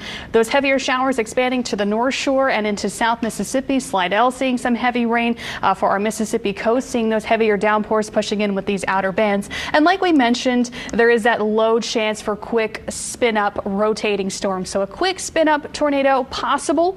It is a low risk for that, but you can't rule it out as the outer bands move onshore. We know how that goes. You can get a quick brief tornado that is really very low risk for that. But we saw some tornado warnings earlier for Lower Plaquemines. That was a few hours ago. We have not seen any other tornado warnings warnings pop up, but we'll just be vigilant and watching to see if any of these storms can rotate. But so far, just producing some heavy downpours, winds really starting to pick up. We'll look at those winds at this point. So these are our wind gusts. Gusts at 61 miles per hour just off the mouth of the Mississippi River. So for Southwest Pass here, 61 mile per hour gusts just offshore of Lower Lafourche, just offshore of Port Fourchon, 48 mile per hour gusts. We've got this reading just offshore here, 61 mile per hour gusts. So right for our coastal spots, that's where the winds are really increasing. 40 to 60 mile per hour gusts just happening offshore of our coastline now. Eugene Island, 66 mile per hour gusts. Morgan City, 49 miles per hour. Duloc, 49 miles per hour. Immediate area seeing those gusts up to 35 miles per hour for Belle Chase, Grand Isle. As we get into the lakefront, 40 mile per hour gusts right now, so those winds are picking up. We're seeing those gusts 25 to 35, 40-ish miles per hour for southeastern Louisiana. The strongest of the winds, though, are still offshore, so we're expecting the winds to continue to increase going into the next couple of hours, especially for lower Terrebonne, bayou parishes, river parishes. We'll see the strongest of the winds getting into the late afternoon and into the evening hours as Francine moves inland. So we still have more hours of bad weather to get to, and as the winds pick up, this is when you know you may get some power outages across the region. So hopefully your power stays intact, but you might end up losing power tonight as the winds start to pick up this evening. So again, a closer look at those wind speeds. They're really starting to increase. Sustained winds for southeast Louisiana up to 20, 25 miles per hour in a few spots, generally 10 to 15 on the North Shore, but it is even starting to see gusts pick up for the North Shore. Slidell gusting at 23 and then 39 at the lakefront. So today, that's really the big thing. The winds and the surge potential. That's what we'll be watching the rest of today through the afternoon into tonight. As we get Francine moving inland in the next couple of hours, that's when we can see those hurricane force gusts for our lower Terrebonne, for bayou parishes, river parishes, even for the I-55 corridor late tonight. You may get a rogue gust at hurricane force, and even for the metro area, maybe get an isolated gust up to 70 or so miles per hour. So expecting the very strong winds the rest of the afternoon to increase into tonight. Make sure you have those devices charged like we've been saying. Have everything charged up, your phone, your iPad, everything like that, in case the power does go out. We'll be watching the heavy rain through the rest of the afternoon and into the evening. Some of us picking up around 4 to 6 inches of rain. Again, it just depends. So there can be some localized street flooding today. And plus, we're watching the surge and the coastal flooding. So we could have some standing water lasting into tonight, into early tomorrow. So you want to avoid those flooded roadways. Don't go out and assess damage until you really get the okay from the officials, from people that are out assessing and seeing what's going on outdoors. Like the local government officials will give you the okay when everything looks like you can be out and about and checking things out on the road. So I wanted to show you the wind field again, because this is kind of an important graphic to show those tropical storm force winds in effect for basically the entire area. As we go into the rest of tonight, we'll see those tropical storm force winds force the South Shore, even into the North Shore. And South Mississippi probably won't see as high of a wind potential, but still expecting for parts of coastal Mississippi getting those tropical storm force winds late tonight. But the core of the storm packs those hurricane force winds. 74 plus mile per hour winds will be happening across Morgan City, possibly into Baton Rouge, along the center line of the core of the storm. And even late tonight, as the center continues to push inland, parts of Tangipahoa Parish may be seeing those very strong winds up to 59 to 73 miles per hour sustained at times. So it's expecting very elevated winds the rest of today into tonight. It's not till the overnight hours we'll see things calming down. As Francine moves inland and into South Mississippi, wind speeds will be decreasing in the overnight hours. Tomorrow morning, things really quieting down. It may still just be a bit breezy for our North Shore spots early tomorrow as this continues to push up to the north. But like we've been saying, it's not going to be in our area for that long. So that's really the silver lining, is that this thing is going to be in and out of here. And also, look at this dry air kind of wrapping around Francine. And as the dry air starts to wrap around, you may notice here on our water vapor imagery, and also I was looking at our satellite data, the southern side of the storm, the clouds are starting to kind of weaken a little bit, and the showers are starting to weaken a little bit. So as this moves on shore, it looks like rainfall intensity will probably come down later tonight. So it's not like we're going to be dealing with heavy rain all throughout the night. We've got the heavy showers now, the band's moving in now, and the showers will continue into the early evening. But I think as we we get to the middle of tonight, or middle evening hours, mid-evening, just after dinner time, some of those showers will start to kind of weaken and the intensity will go down because we have that drier air working in on the southern side of the system. Also, that helps to keep the intensity of the system down.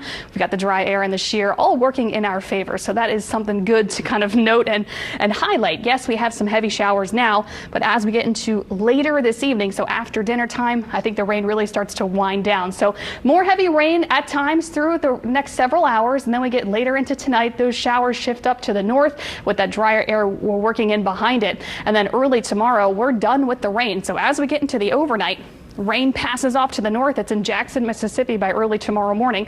GFS kind of has a similar solution here.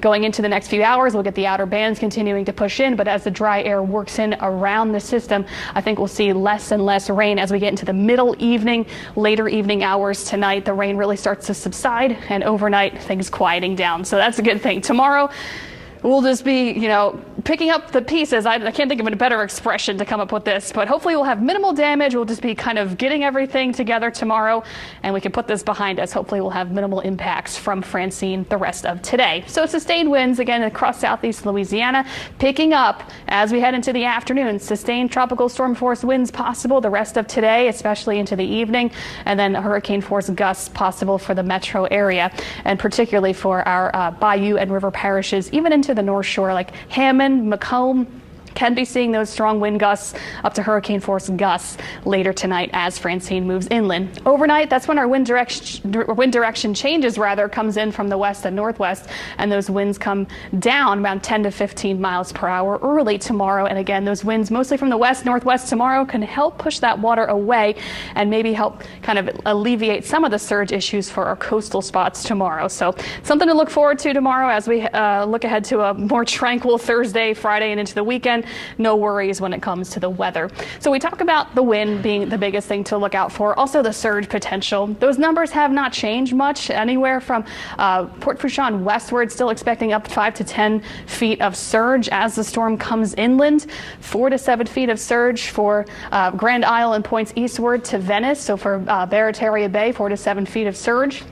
Lake Borgne, Lake Pontchartrain, eastward-facing shorelines of St. Bernard and eastern Plaquemines, 4 to 6 feet possible, and that continues into South Mississippi as well.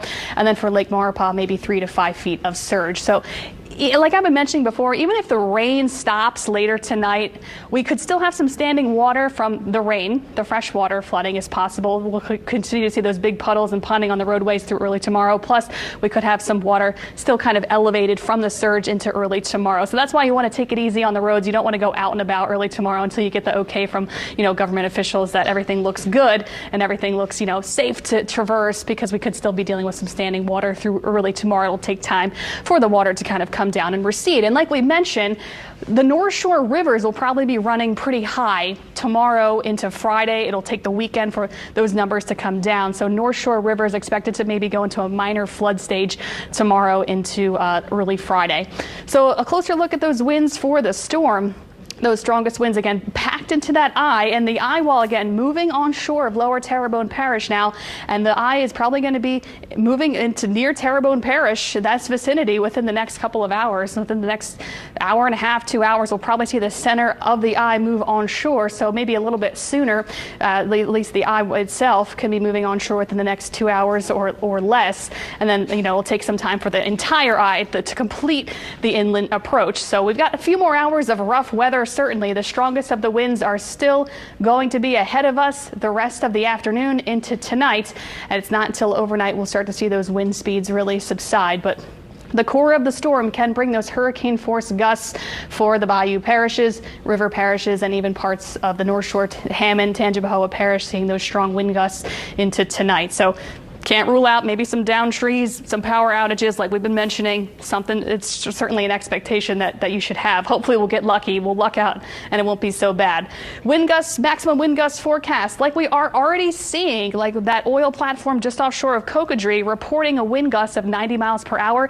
The port is a little bit higher off the ground, so it is a little bit elevated. The reading is coming not from the surface, a few like about 100 feet off the ground. So, but still, wind gusts near 90 miles per hour just offshore of Cocodrie. That's what we have. 80 to 90 mile per hour plus gusts expected for lower Terrebonne and for parts of Marsh Island. So Marsh Island down to Morgan City, points west, we'll be seeing 80 to 90 mile per hour gusts. And then as we get into this evening, we could see 70 to 90 mile per hour gusts possible and the worst case scenario for Houma. So we'll call it 70 to 80 plus. I think 90 would be on the really high end of the scale for Houma. And then for our river parishes, anywhere from 50 to 70 plus mile per hour gusts for our river parishes. And that extends into parts of the North Shore later tonight as Francine moves inland.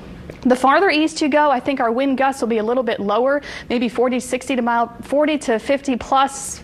60 being the worst case for Slidell. Parts of the New Orleans metro may get an isolated gust up to 70 plus miles per hour, so you can't rule that out. Farther east you go into South Mississippi, you're talking maybe 20, 40 mile per hour gusts right along the coastline. So the farther east you are away from the center of the storm, the wind gusts won't be as high, but still expecting these tropical storm force winds throughout the rest of today into tonight.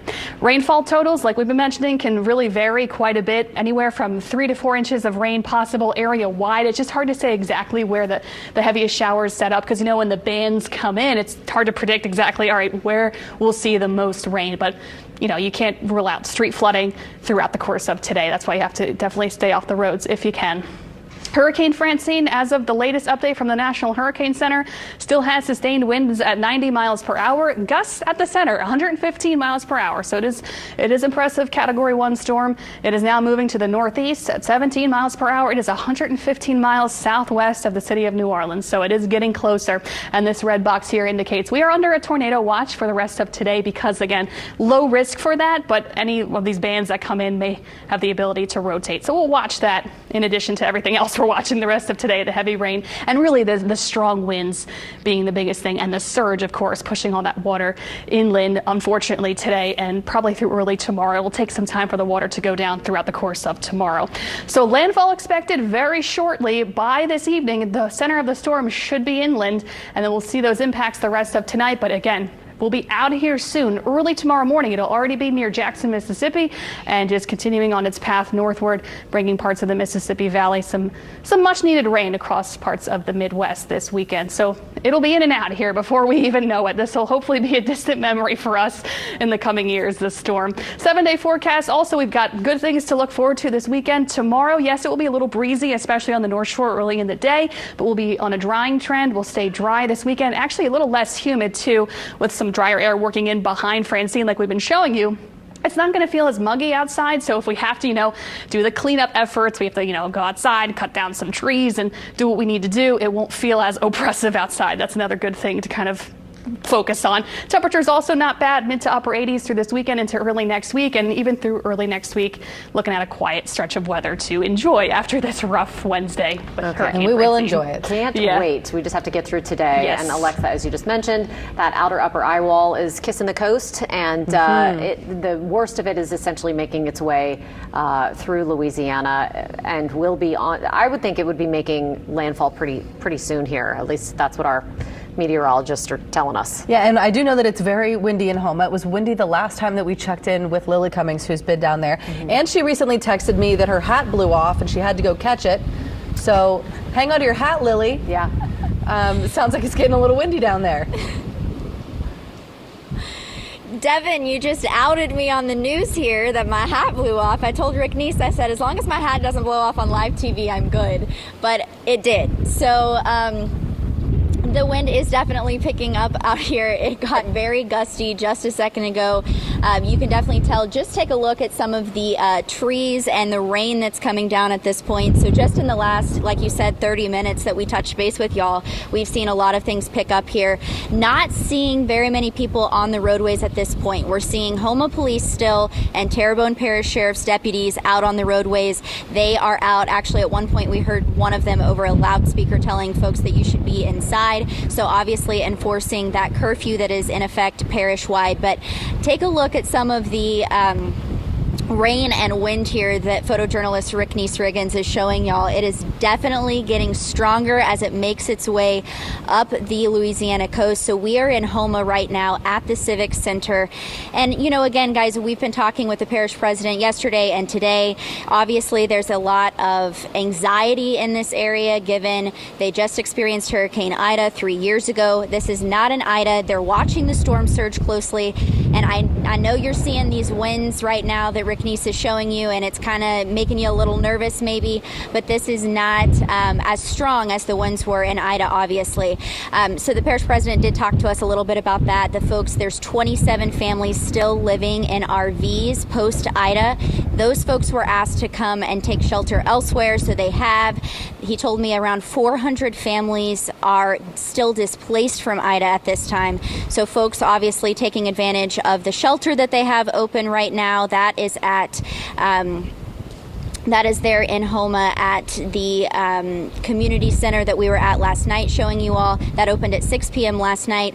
They obviously have closed the floodgates here in Terrebonne Parish at this point, preparing for that storm surge. They did that at 7 p.m. last night, asking folks to evacuate those areas that are not within the levee protection zone, and then also some folks that live near the Dularge area, South Terrebonne area, just giving them a notice that you're under a suggested evacuation at this point. Now, I do want to say the folks here in Terrebonne Parish, they know what to do. We've noticed throughout the morning, no businesses really are open at this point. You've seen a lot of folks that have boarded up both their houses and their businesses, and a lot of people are heeding this warning. We saw tons of people out at the sandbag sites yesterday getting those sandbags in order so that they could fortify their homes. So people are listening to the local guidance, both here on the news, but also their parish officials that are telling them exactly what to do. And it seems like folks are following all that, which is really great to see. Like I said, not a lot of people out at this point. Earlier today, when the rain kind of let up for a second, we did see some folks that were out, you know, walking the dog and things like that, probably just in that minor little break that we got from the rain. That was smart to get out there while you could, but now is the time to be inside. Now, I do want to mention, obviously, as we were just talking about Hurricane Ida, there are still lots of places here in Terrebonne Parish where you can see where Ida struck, right? You can see the blue tarps on the roofs. You can see some of the buildings that haven't been repaired at this point. But the folks down here are truly incredible. I actually, after our last live shot that we just had telling y'all about my little cold cut sandwiches that we're eating out here, I had some folks here in Terrebonne message me on Facebook saying, hey, I got a hot pot of gumbo waiting for you. If you need it, let me know. So that just really just goes to show the folks down here in Terrebonne are so caring. So as we watch this move in, as you all said, it's hitting Terrebonne now. Within the next 2 hours, it'll make a landfall. Woo, that is a big wind gust that's picking up right now. But as I was saying, as this moves through Terrebonne, just know that our thoughts are with you all. We are here monitoring the situation for you. We're thinking of you. We know that Ida was just 3 years ago, and that's kind of top of mind right now, but this is not an Ida. And just be sure that you're in your safe place at this point. Reporting live from Houma, Lily Cummings, WWL Louisiana. All right, Lily, thanks so much for giving us those amazing, just all that incredible information. We're glad that you are in your safe space, but you are giving us a great window on what's happening down there. I mean, it really does seem like things are starting to pick up. Yeah, we can hear that wind. It's very loud. It certainly is. Thanks again, Lily. You know, we do want to add something really quick. Kenner, the city of Kenner, is posting They're having a little bit of trouble on over X that they're having some issues with their sewage system. Apparently, they're asking people in Kenner to not wash their clothes or use their dishwashers. As you can see here, due to the ground saturation from excessive rain this past week and the anticipation of rain brought by Hurricane Francine, they're asking residents to conserve water usage to alleviate strain on the sewer system. Sewer systems can become a problem in situations like this for that very reason. And so they're really just encouraging people not to use too much water. And this did happen after Hurricane Ida as well. I remember that they were asking everyone to please not overuse water. Just Yes. be conservative with it and give the utilities a chance to catch up. Yeah, and we heard David Hammer earlier asking Entergy New Orleans CEO Deanna Rodriguez about that very thing as well for New Orleans. They had some issues with sewer lift stations not being able to operate because of power problems back after Ida. So he was really questioning her about whether or not those systems had been hardened. So it's not just Kenner. It could be a problem anywhere. Yeah. It's a good idea, honestly, to not run that dishwasher, not run that washing machine right now until, some of this water has gotten to get out. But David Hammer is keeping tabs also on the Sewerage and Water Board for us today. As we've mentioned, Pump Station 6 has been a bit of a problem. Yeah, it certainly has, and he has this report. Yeah, we're out here at pump station number 6. That's the pump station that serves both Orleans and Jefferson parishes. It's just off of Metairie Road on the 17th Street Canal. I'm joined by 2 council members, one from Jefferson Parish, one from New Orleans. Jefferson Parish, Scott Walker, and from New Orleans, Joe Giarrusso. First of all, to use first, Scott, the pump station 6 here has a major pumping capacity, but it went down for a few hours during Ida, and that caused major issues from flooding in Old Metairie for your residents. What do you have to say about readiness this time? Yeah, and good to hear that Pump Station 6 is in a much better place now than it was then, but then it was probably in a good spot too until it wasn't. So we always have to look at where things are, where things might be, and I know that our Public Works Director is in constant contact with people here at Pump Station 6, and if anything happens, we are notified immediately about it, so we know how to prepare and we know how to pivot. But the southern part of Old Metairie does depend on this, so it's a pump station that we depend on, yet have no control over. And you actually had some water in houses during Ida. I think it might have been the only part of the parish where you actually had water in houses. And that typically, doesn't happen in Jefferson Parish. So it's certainly something we want to avoid, and this will be a good dry, wet run, so to speak, for Pump Station 6. And everything, knock on wood, looks good so far, Joe. Yeah, Joe, I mean, this is a major pump station for the New Orleans side as well. We know that there's a difference between preparedness and actual execution, though. We know that there's some issues in New Orleans. For instance, the old Carrollton underpass pump is down, and that actually flooded in a regular rainstorm just a few weeks ago. But we also know that the Sewerage and Water Board system has the most power readiness that it's ever had for self-producing power. Can you talk about that? Yeah, look, right now, Sewerage and Water Board has 70 megawatts full of power. They need 44 to operate. The fact that they have almost double what they need is a really big deal. Scott, I think, alluded to the other thing, which is communication is key. Their website crashed for a little while yesterday because we were directing so much traffic to it. That's maybe a first that happened for them, and we want people to continue to use that website so they can see what's actually happening in real time. And water certainly doesn't know parish lines. New Orleans, Jefferson Parish doesn't matter in a storm like this. What matters is keeping water out of people's homes and making sure this thing works properly. Now, another major point of coordination is with the Southeast Louisiana Flood Protection Authority, which controls the outfall canal pump stations and closure stations, and then all the major closure complexes. They are not closed yet at the lake, but they're getting close. I think it's 2.5 feet in these outfall canals, and the trigger point is 3 feet on one of them and 4 on the other 2. They're not sure what they're going to do yet. What is the coordination going to be like with that? Well, look, we rely on them to actually monitor everything that goes on. They've always been very good partners. And look, when that water hits that mark, they jump into action. And look, we were on a call earlier today. I know Jefferson Parish, you all had your briefing. Everybody's talking, communicating in real time to one another to make sure those things get closed as actively as they needed to. And in Jefferson Parish, there's also Pontiff Playground, which plays a key role because you actually use it to pump water in and get it out of the communities. Where does that stand right now, Scott? Yeah, Pontiff is a great resource to have. It makes the playground useless for a few days for recreation, which is fine because nobody's using it anyway, but it's got a levee ring all the way around it, and it retains water really, really well. It holds a lot of water. So that is a huge resource for us to have on the backside of Old Metairie, where we know Old Metairie, just like the rest of Jefferson Parish, has some smaller drainage pipes in some places, and it's old infrastructure, so we don't drain as quickly as we'd like to because it's so old. But Pontiff is a big help. Massive pumps push that water into Pontiff Playground. There is a pump on the backside of Pontiff at the back gate, the Falcon Road pump, that is installed as a temporary pump right now because the main pump there is being repaired. But there should be no difference in capacity between the temporary pump and the regular pump that's there. Yeah. So basically the story is that the two parishes are coordinating, and the Sewerage and Water Board, which does play a role for both parishes, even though it's mainly in New Orleans, is more ready with power and their pump capacity than they've been in a long time before a storm. 70 megawatts of power, where at their maximum they really only need 44, so they have redundancy in place, and this is a really good sign. Both of these gentlemen are here to check out things, and they say that everything is looking good, but again, the key is execution. So for now, reporting from Pump Station 6 on the Orleans-Jefferson line, David Hammer, WWL Louisiana. All right, it sounds like they have capacity under control, and I know that they're going to be watching it very closely, as David just mentioned, with Scott Walker and Joe DeRusso there. Yeah, very important pump station there. Absolutely. All right, we're going to get right out to Chris Franklin, who is, of course, keeping an eye, very close eye on Hurricane Francine. On the eye. On the eye. We are keeping an eye on the eye, and maybe a little bit of levity. We were talking about hunkering down, Chris. but it's official. There is a tab on the National Weather Service's page that says hunker down. So I got a tweet that the hunker down drinking game is going well for someone at home.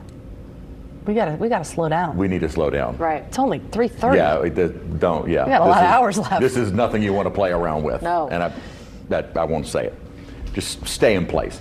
We already saw that the eye wall is making its way toward Cocodrie, but certainly into western Terrebonne Parish along the coastline. And as Alexa mentioned, people are asking, when will it make landfall? Well, kind of a loose term. We're already seeing some of the worst of the storm making its way onto land, but it won't be until that center of the eye actually crosses the coast. When that occurs, that is the official landfall of the storm. But some very intense rain, and definitely your strongest winds occurring from the 5 Mile Oak. So just to the south, I should say, of Morgan City. So Morgan City winds are picking up now down toward Cocodrie. We have Lily Cummings in Houma, and those strongest winds are moving in her direction. There were a couple of times where you could see how strong the winds were from where she is positioned, and she is in a safe position, but the winds will start to increase very quickly in the lower bayou parishes and continue northward. Again, the storm motion is at 17 miles an hour. We'd like to see that continue at a very quick pace. There is nothing that indicates that it would be slowing down.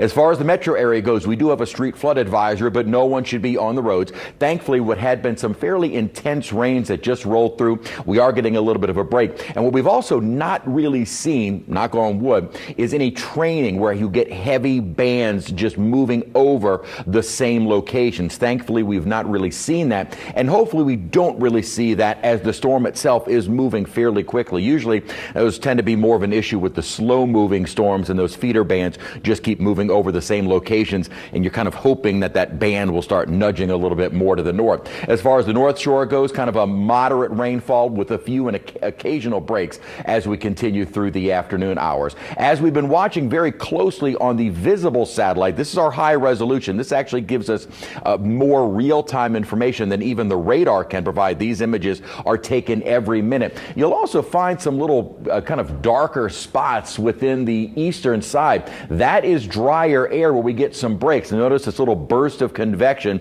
right over Terrebonne Parish with the storm moving inland. So those little firing up thunderstorms would likely increase those wind speeds, or at least the wind gusts, as the storm is moving inland. So right now, kind of what had been fairly weakening storms getting a new little area of convection, and of course they're happening right along the coastline. So that is likely why we had those bursts of some of the higher wind gusts just a moment ago at Cocodrie. And again, for folks down in Houma, that is moving in your direction very, very shortly. The winds gusting at times have been in excess of 115, or I should say up to 115 miles an hour. We're waiting for the 4 o'clock advisory, and again, we are now getting hourly advisories as the storm is now within radar range, so we can kind of get immediate fixes on where the the center of the storm is. What we want to see is that start to increase northeasterly at 17 miles an hour. Watching it very closely on radar, and as mentioned, that new little burst of convection is likely the culprit for that strong wind gust, or the strong wind speeds and wind gusts that we saw in Cocodrie. Models doing a fairly good job of indicating the southern and kind of southeastern side of the storm a little bit more eroded from some of the heaviest rainfall due to the interaction now of that drier air. As we continue through the evening and night, that dry air will continue to wrap around. That may really displace where some of the heaviest rainfall totals are, which then does kind of complicate exactly where some of the heaviest rain will occur. Again, that's usually kind of a more broad brushed forecast. Usually what we can do best is try and give you just kind of a rough estimate of what we could see over the entire area, and then highlight some higher totals that are potential and in more isolated locations. We've also been highlighting exactly where the trajectory takes the storm over southeast Louisiana would likely be the corridor of some of the heaviest of the rainfall. Now, as far as timing goes, as we continue through the early morning hours, still a Cat 1 because we, again, expecting it to move very quickly, but taking the heaviest of the rainfall out of southeast Louisiana. So we will begin seeing almost immediate improving conditions. Not rain and then clear skies, but lessening rainfall, weakening winds, and the storm surge starting to subside as we go later into the night and certainly through early tomorrow morning. As a lot of folks are starting to wake up by Thursday, folks have been asking, when can I then get out on the roads? First, wait for our morning newscast. We will be interviewing officials, finding out exactly where the most damage is, what roads may be closed. We don't know if trees are down, power lines, live wires, and you don't want to go messing around with that. So just give it a little bit of time tomorrow morning and let the officials kind of make those initial assessments, figure out what is clear, what isn't. But certainly conditions will be improving to where officials will be able to go out almost immediately tomorrow morning and begin making those assessments. Continuing up to the north, and we'll continue to see clearing and improving conditions. Same basic output from the Euro. Euro is a little bit with the center closer to where the hurricane center is indicating, but still indicating kind of that drier air, a bit of a shift in some of the heaviest rainfall more north and on the western side of the storm, which again is more atypical of a tropical system. We're still into the heavy rainfall more north shore late tonight, and then after midnight, 1, 2, 3 a.m., that heavy rainfall shifting into Mississippi, and we will start to see those improving conditions. We're starting to get close to some of the inland weather stations, and I actually asked Lily, she's in our mobile forecast center. She's not exactly sure how to do it, but I said, if you can set up our weather station, we do have a mobile weather station that we can get real-time weather information. And with her being in Houma, I'd like to start collecting some weather information down that close to the storm. We can see measurably what the winds are doing where she is. But some of our buoys nearby aren't reporting anything. But the center of the storm, we have a couple of what we call Seaman stations that are maintained by the state, and they are the ones that have been reporting some of those higher wind gusts, such as the one we had reported in Cocodrie. Now, a little bit further inland, we do have those winds starting to increase, especially on the south shore. And we are getting gusts over 20 miles an hour even north of the lake, but they are in excess of 30 to 40 mile an hour wind gusts in the metro area. So sustained winds have been at about 20 plus miles an hour, and they will only increase through the rest of this afternoon and evening. And again, this is the GFS model. It's not a perfect representation, but it does give us a better idea of what we could start to see with regards to the increasing winds and what those wind speeds may be. It's certainly going to be in excess of 40 plus to 50 miles an hour. Wind gusts, now what's interesting is yesterday night, or actually early this morning when I was still here, it was still indicating the threat of hurricane force wind gusts. Not really doing that any longer. Not to say that that is certainly off the table, but it is interesting that the GFS model has kind of backed off on maybe those higher wind gusts that far away from the center. Certainly a little bit closer to the center, but what's always a little bit more complicated with the forecast is as that storm does start to move inland, and with that dry air kind of spreading out, it does tend to allow for that wind field to kind of expand a bit before it completely completely dissolve. So we will be watching what the wind field does as it moves in them. What we're kind of into at the moment is not as much guessing with what the storm is going to do, where the storm is going to go, at what intensity is it going to make landfall. We're now kind of in the mode of we're looking at it as it is occurring and what those impacts are. We can try and project those out by a few hours, but really as the storm is making landfall and nearing the coastline, we're kind of more in the here is what we are seeing at this time and not as much projecting out what could happen. Estimates of at the highest wind field maximum wind gust forecast. Again, we kind of have that corridor of 50 to 80. And it looks like this has shifted a little bit. We might be getting close to getting the 4 o'clock forecast change because this doesn't really line up exactly with what the forecasted track from the Hurricane Center was a little bit earlier. So we will see and kind of reassess that. As far as the heavy rainfall totals go, again, anywhere from 3 to even 7 inches. Notice there seems to be, at least based on this, a little bit of a kind of tight gradient with regards to how much rain you see in maybe a trace or a half inch of rainfall to 3 inches. Most of the model guidance indicated that the heaviest totals would be more on the western side. So again, as the models are trying to project out several hours, information and data is now changing almost hour by hour, and the models struggle to kind of compensate for that. And we only get the forecast, official forecast from the Hurricane Center, which is what most of these products are based upon every 8 hours or every 8 hours. So there will be in between times where it doesn't seem like what we're showing as a forecast really matches up with what is exactly happening now. And that's because the computer models just cannot produce that output, cannot produce those forecasts fast enough. So we will see at times, it doesn't seem like we're following along with what is happening in reality. That's why I say we're now more in the mode of not as much forecasting out as we're looking at what is occurring at this time. And sometimes the computer models just aren't able to keep up with what is happening in reality, especially as we're starting to see the impacts on land. Storm surge total numbers really have not changed even since yesterday. And again, they are continuing to rise now and will continue right up to the point of after it has moved inland and we start to see those water levels drop, which again will occur probably by later on tonight. So the total numbers that we have been showing you since yesterday have really not all that, are really not all that different. No buoys to show the wave heights right near the center of the storm, but estimates are 20 to even 30-foot wave heights. And this is not storm surge, these are just the wave heights. But even far away from the storm, we're getting 8 to 10 feet along the Texas coast, 5 to 7 feet east of the mouth of the river. So it is really churning up the Gulf of Mexico. That risk of tornadoes will be there. We're already under a tornado watch. We've seen a couple of warnings, but as we've mentioned, is sometimes as soon as we get the warning, it is moving so quickly, it's very difficult to kind of project out where the storm, that tornado potential is going because the storm themselves are moving so quickly. It's all within the outer rotation or the broad rotation of Francine as it continues to push inland.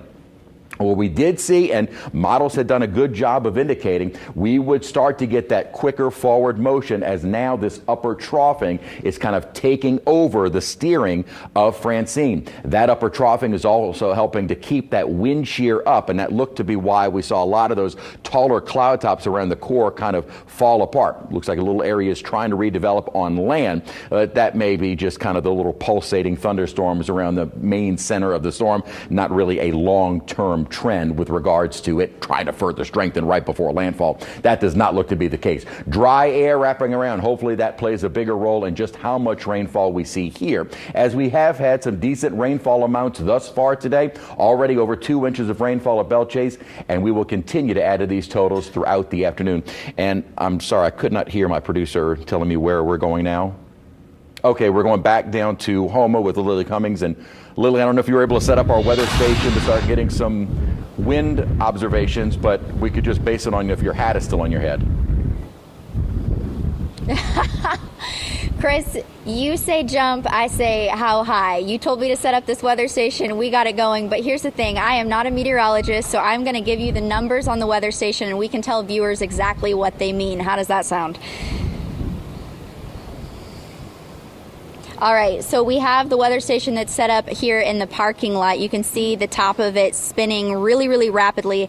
That is going to give us an indication of our winds. So, Chris, I believe you were saying that the winds were coming out of the east. We were showing here on the weather station northeast at this moment. Now, that has been fluctuating up and down between about 9 up to 21 miles an hour. So the gusts, the largest gust that we've seen so far, 21 miles an hour wind gust. We're also showing here on the little weather station center that we've got 99.8.5 as the pressure. And again, Chris, I don't know what that means, but I know that it's getting higher. Does that mean that the storm is intensifying? Is it getting stronger? No, what you should see, and again, we just set it up, so what you should start to see is that pressure lower as the center of the storm moves closer to you, and those wind speeds and the wind gusts will start to pick up. Again, the wind field, thankfully, and this does give us a good idea of just how large that wind field is. Lily is in Houma, storm outer wall is moving toward Cocodrie, and so the wind field is still rather small. We're getting those higher gusts at Cocodrie, but not too far to the north in Houma, gusting only up to 20 plus miles an hour. So the winds will continue to increase where you are, and that pressure would start to lower because the center of Francine, hurricanes, tropical storms are low pressure centers, so we should start to see that pressure drop, and that means the storm is getting closer to you. We'll likely see that trend for the next couple of hours. Okay, so we are going to keep an eye then on that pressure number. Like I said, right now, 998.3. Now, I am getting some gusts of wind. It says from the northeast up to 21 miles an hour. Is that reflective of what you're seeing there at the station?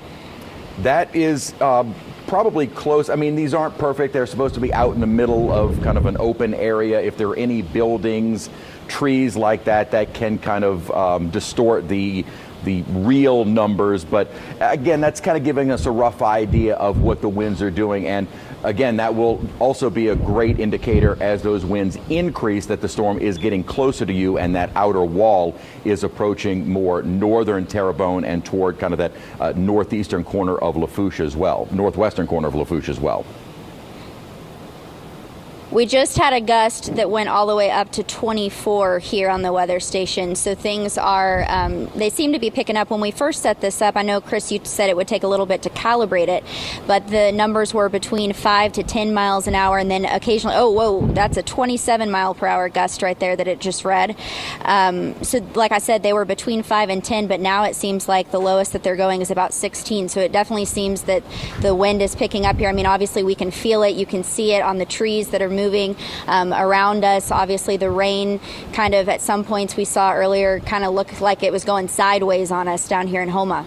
That is good because the official weather station in Houma is not reporting data, so they've actually been out for quite a while. The closest one is to your east in Galliano. Winds there are gusting at about 25 miles an hour. Now that is a little bit farther away from the center, but that does look like it kind of validates what the numbers you are showing there. Actually, if you can figure out what direction is north, you point the weather station to the north, and that'll give us a more accurate, I'm not asking you to go back out in the rain, but if it is pointed toward the north, that is what gives us the more accurate wind direction on the anemometer. And then for the wind speed, we're again getting accurate data. So that is pretty much in line with what we would expect, you know, where you are positioned, but anticipate that the winds are going to be increasing through the next couple of hours. Right, Chris, I'll keep an eye on this and make sure I'm recording some of the higher numbers that we get. Obviously, it's showing right now, like I said, anywhere between 16 to 27 miles per hour. So as you all can see, I'm using this very fancy device here. It's connected to our weather center that's out here behind me in the parking lot. And then we have our mobile forecast center, which also gives you all some different camera angles. So we've got a lot of high technology out here, but I appreciate you, Chris, walking me through this and telling viewers exactly what it means. No, it's good information, and again, that will be telling as the storm is getting closer to you. We'll see that pressure fall and the winds coming up.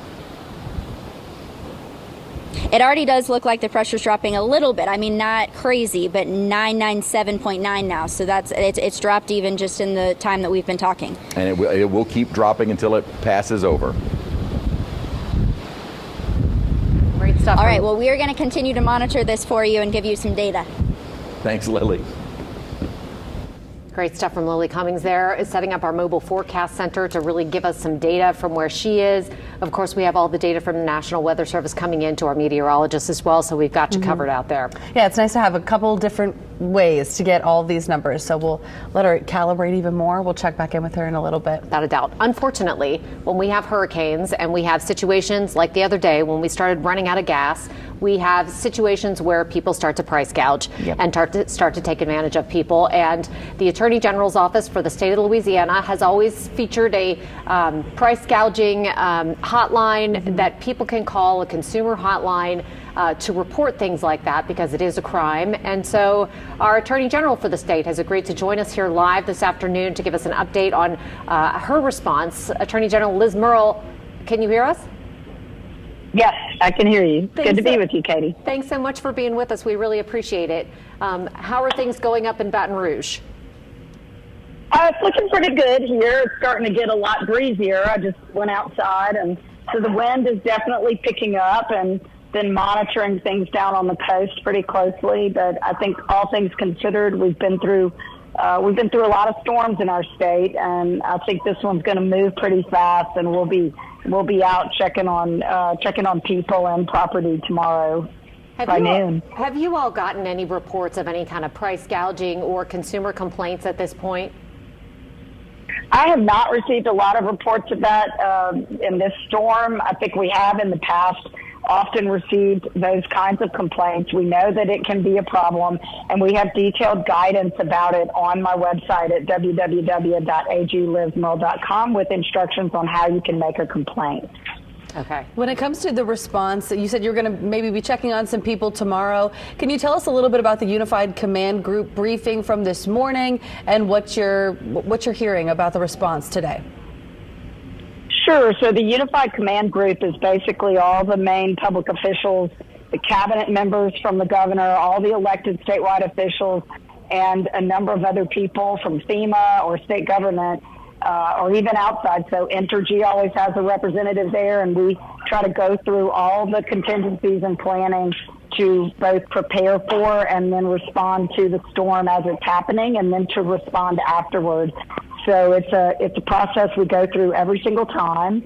I've been doing it now for about 12 years, and this morning we essentially kind of went through what the status is of the shelters that are open, whether there's any problems that anybody's experiencing. So we were still in the stage where the storm hadn't hit yet. Now we're in the stage where the storm is hitting, and so we're monitoring what's happening. Okay, important stuff coming out of that command center.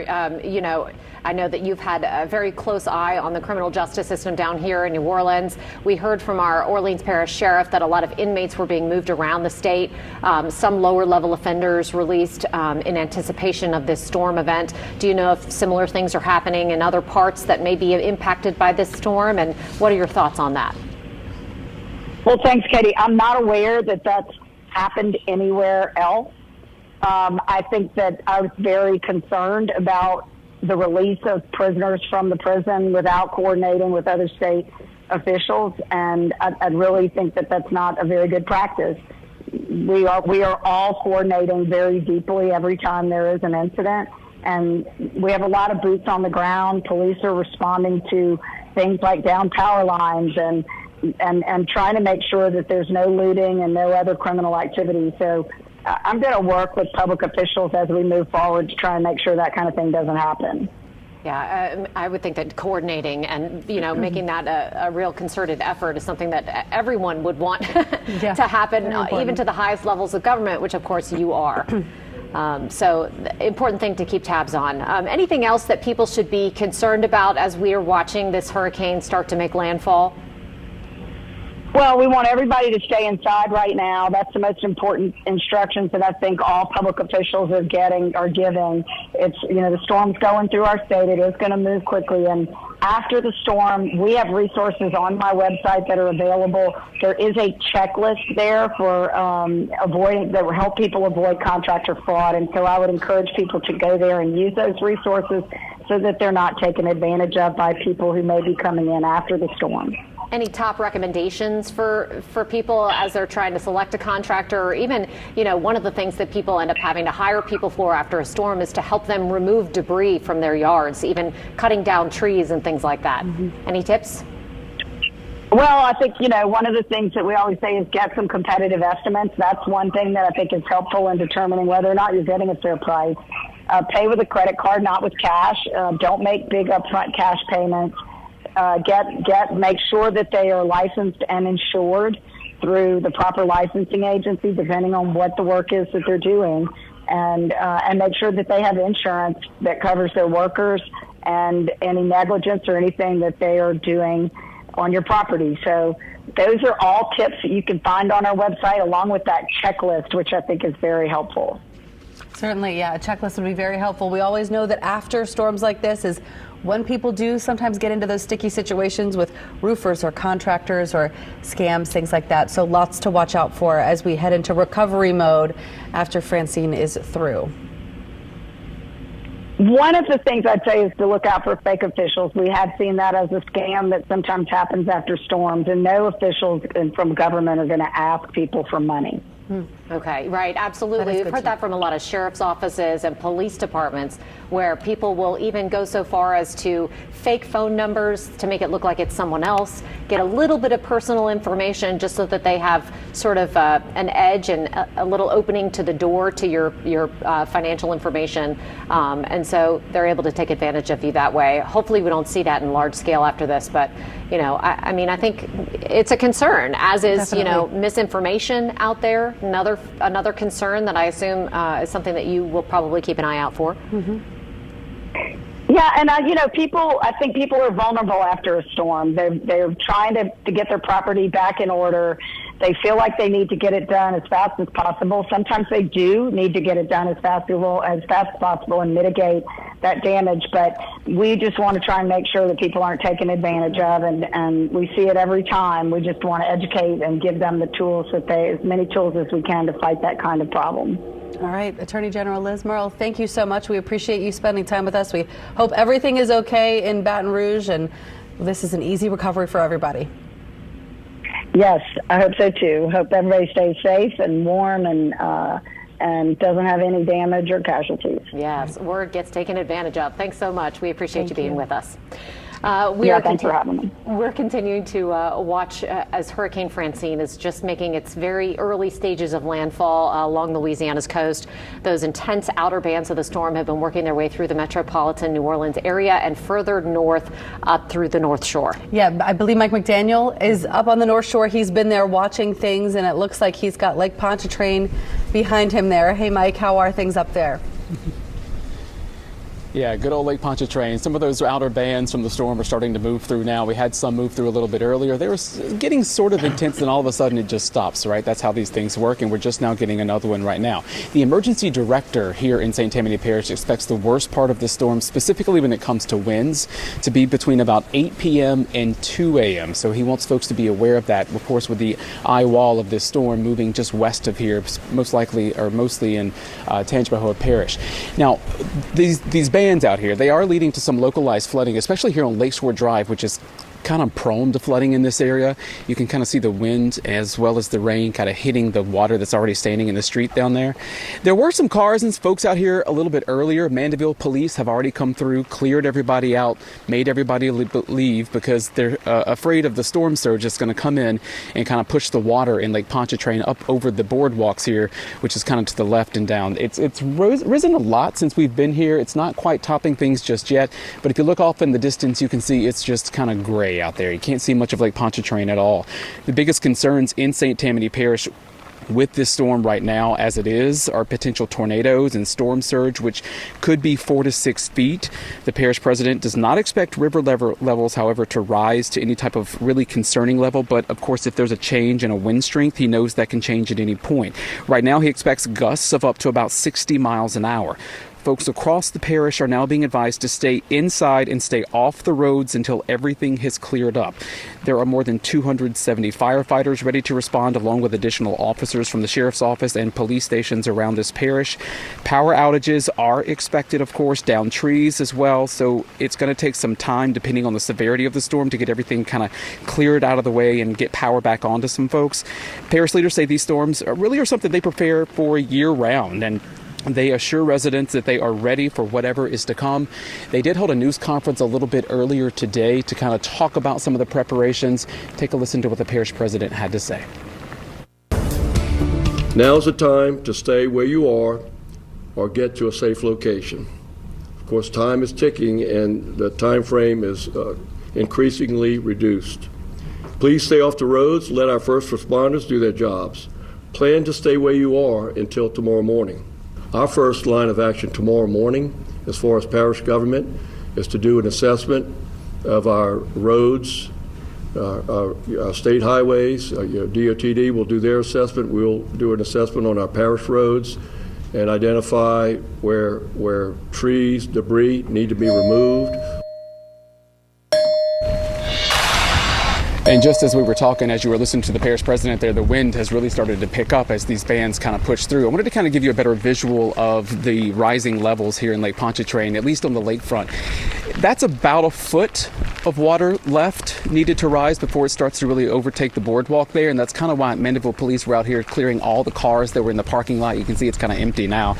They were scared that this water would get a little too high for anybody who may be, I don't know, just come out here to take pictures, take in the scenery, and then maybe get trapped in here. So they've kind of forced everybody out. They were thankfully they were kind enough to let us get out here and kind of do these live shots for you guys. Something but to note for folks who may be concerned with wind and don't have a place to stay, maybe you're in subpar housing or some type of unit that you really don't trust in the wind. There are no shelters in St. Tammany Parish right now, but if you do need some type of assistance, you want to go ahead and get that taken care of now, you can call the parish and they will try to link you up with a faith-based organization, which they've been working with to try and find you shelter. Live on the lakefront, Mike McDaniel, WWL Louisiana. Ladies. All right, I know. Mike, we've been talking about the rivers up there as well. Did you hear anything about the rivers at that news conference? Yeah, so the parish president said a little bit earlier that he does not expect any type of concerning level to come from those rivers. So right now everything should be good. But if the winds pick up and that surge is a little bit more than as expected, all depending on the severity of the storm, that could change. But right now that 4 to 6 feet is what he's expecting, but he doesn't expect at this point river levels to be any type of major concern. Okay. And Mike, we also know that whenever the lake starts pushing up a lot of water, it goes into those neighborhoods right along the Mandeville lakefront too. Are you seeing any of that? We did. So just on our drive here, like we just showed you with Lakeshore Drive, if you want to spin back around to that, Adam here, it's actually getting a little bit more water in it. But in driving through these neighborhoods here in Mandeville and Lakefront, we crossed over like a creek or a drainage ditch or some type of water outlet, and some of the yards are just already flooded at this point. And it hadn't overtaken the road where we were at that point, but the roads along Lakeshore Drive where we are, this is the scene for much of it. You have some dry spots that are a little higher than the rest of them, but a lot of it kind of looks like this. And you saw some trucks kind of going through it just a few minutes ago. So it really just shows you the amount of water that does collect when rains like this come in, and this is just the beginning of it, of course, right? So all the places around here, there's a yard over here, or the yacht club over here to the right, that's starting to collect a little bit of water around some of those crepe myrtles down there. So more to come, right? So yeah, we are still getting some flooding in this area, but right now, parish leaders say it's time to be home, time to be where you need to be. Definitely. It's time to have finished the preparations and stay put. All right, Mike. Thank you so much. We appreciate you. And we hope he's...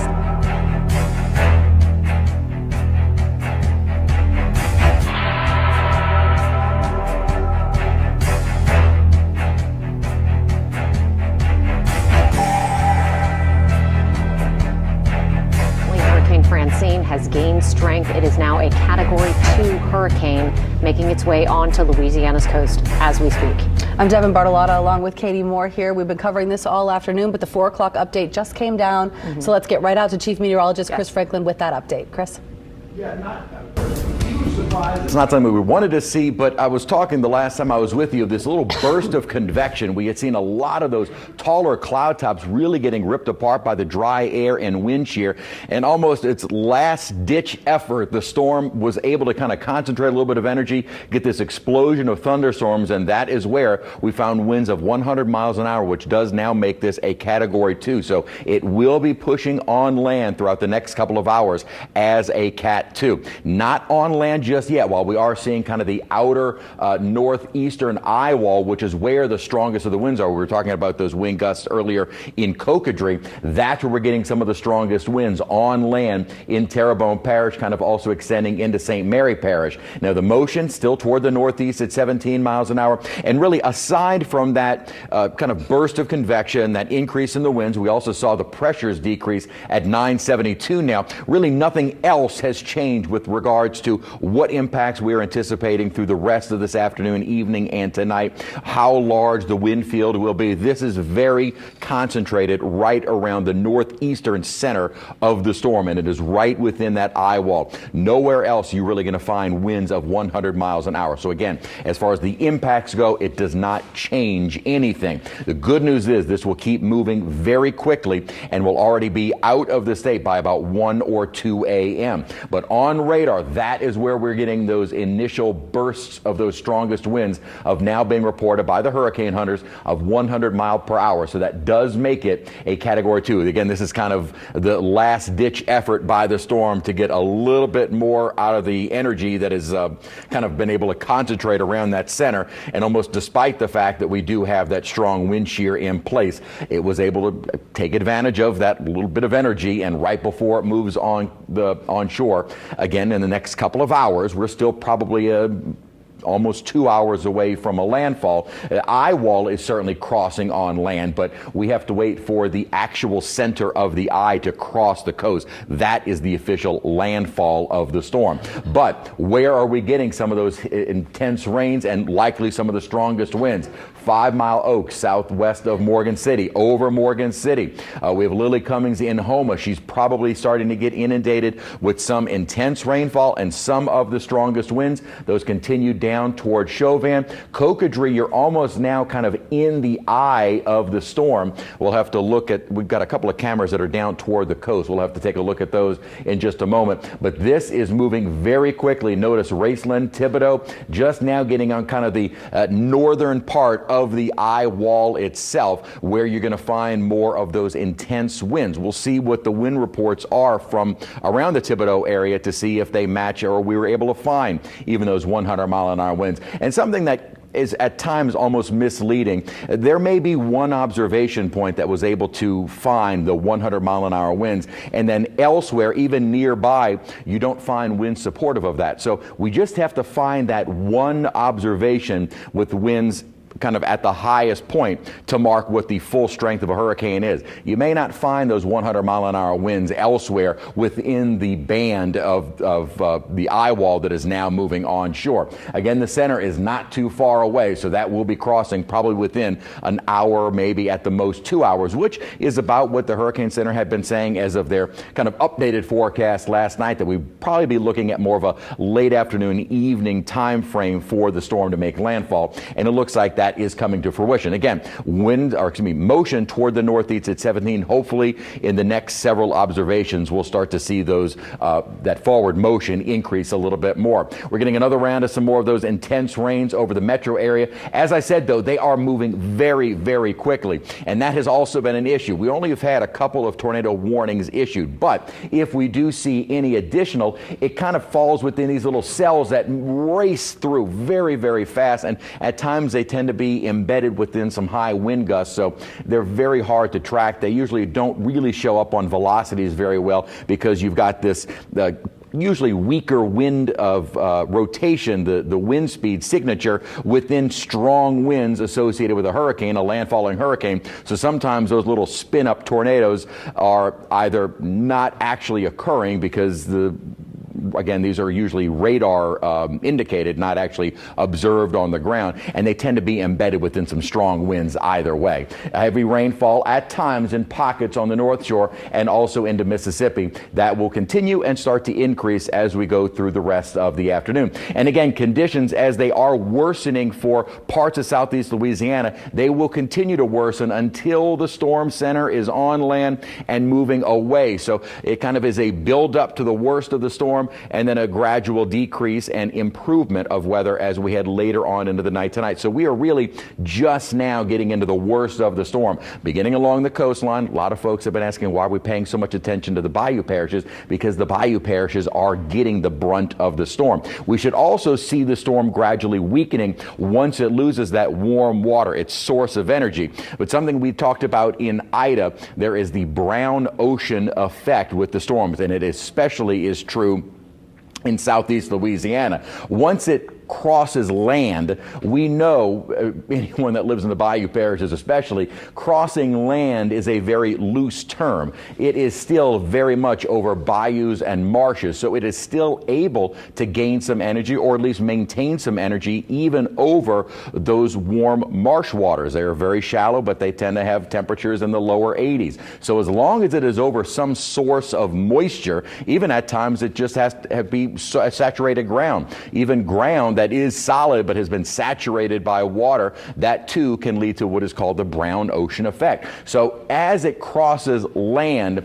we don't tend to, in Louisiana, see it immediately start weakening. It tends to be a little bit of a slower process. What we will have going in our favor is the increasing wind shear, the dry air, and the fact that it is moving very, very quickly. And that forward speed doesn't look like it's going to slow down. If anything, it should start to speed up as we go later on into the afternoon. So as on visible satellite, we were showing you visible satellite a moment ago, this is now the infrared colorized, and it did show what looked to be promising was all those thunderstorms were really starting to fall apart. It looked like finally the wind shear, drier air taking over, and then it was able to get that one little last burst of energy to kick up the winds to 100 miles an hour, and as you see at the bottom of the screen, has made it a Category 2 storm. So nothing else has changed. Impacts are not expecting anything different. The forward speed hopefully will start to pick up, kind of move the graphic here a little bit. Again, this is the position estimated by about 1 a.m. So roughly 2 to 3, it'll already be moving out of the state. So we're not talking about a duration moving through southeast Louisiana like we did with Ida. This is going to be a much faster moving storm.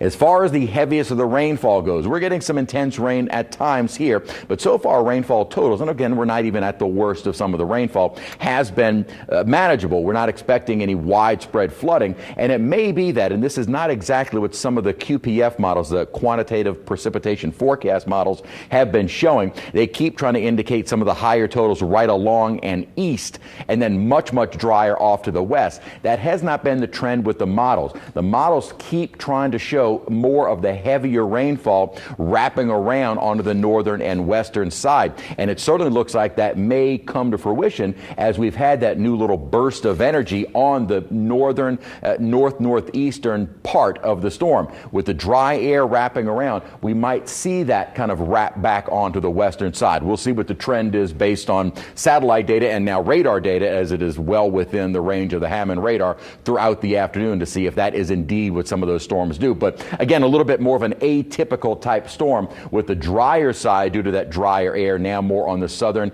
and even southeastern quadrant. So even as we get toward 10 o'clock, South Shore may already start to see some improving weather with regards to the rainfall. Still have the stronger winds, although it'll be coming from the other direction. It won't be southeast, it'll be more west and northwest.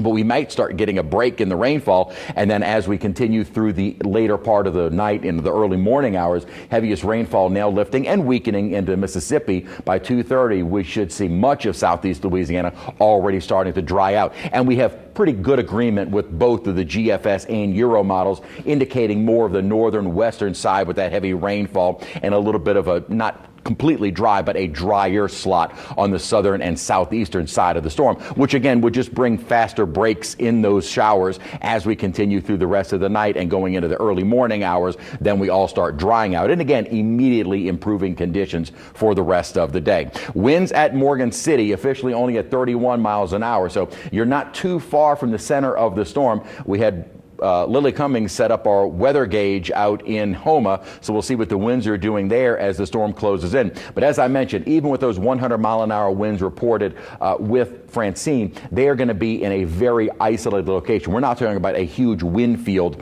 of 100-plus mile-an-hour winds. That is just not going to be the case with this storm. In fact, the winds inland, and we'll see, again, as I'd mentioned, our Houma station, the official weather observation station in Houma, has been down for a while. So closer in Galliano, sustained winds are only at 17 miles an hour and gusting up to 35, and the storm is not too far away. So the wind field does appear to be rather small, which may be why, and I was showing this a moment ago, why some of the models have backed down a little bit on just how well. Now we kind of back up a little bit here. If we change the viewpoint or change the kind of pause position, the model has the potential of 60 to even 80-plus mile-an-hour wind gusts in the metro area as we get later on to the night. Wind gusts like that will do some significant damage. Now, the sustained winds look to be holding at about 50 miles an hour a little bit later on this afternoon, evening, going more into the evening hours after sunset. But we could see some very significant wind gusts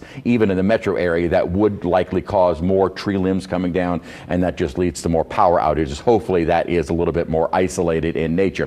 As I'd mentioned, the model for the rainfall keeps indicating this kind of track of heavier storms, but that really doesn't fall in line with what the Hurricane Center is saying the center line would be doing, or at least the center of the storm would be doing. This would likely be the path of some of the heaviest rainfall, and what the models GFS and Euro have been indicating, and most of that may be a little bit more on the western side. So we will see. We have to also take into account that drier air with how it will impact our rainfall totals throughout the rest of the afternoon. Again, we've seen manageable rainfall totals thus far, but we have not got into the worst of the rain. As far as the coastal flooding concerns are there, we are probably reaching some of the highest levels along our coastline in Terrebonne, Lafourche, as well as out towards St. Mary. This is probably about the highest as the storm is just starting to move on land. As it moves inland, it's going to take some time for that water to begin receding, but really as it does further move northward, we then start to get more of a westerly motion of the wind, and that may help to start pushing that water away from the coastline. So as I've said, we will gradually see improving conditions as soon as later on tonight, really less than 12 hours. So within the next 12 hours, we're going to get the worst of the storm as well as the improving conditions right after the storm has passed through. So we don't have a long duration to have to deal with Francine through the night and into early tomorrow morning. This is not what we have seen in the past.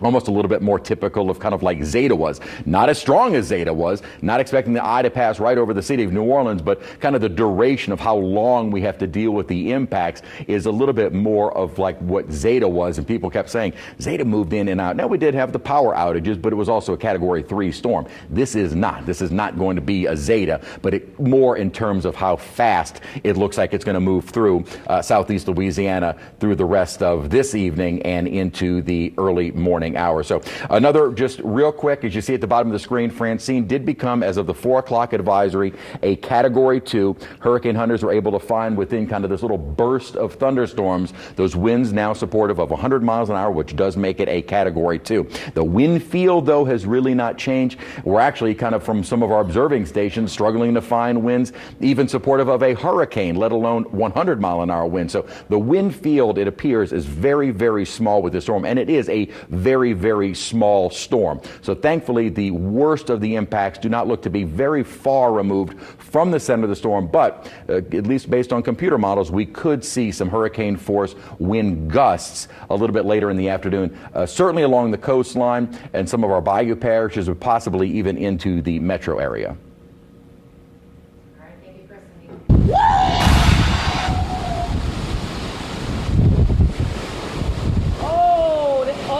Okay.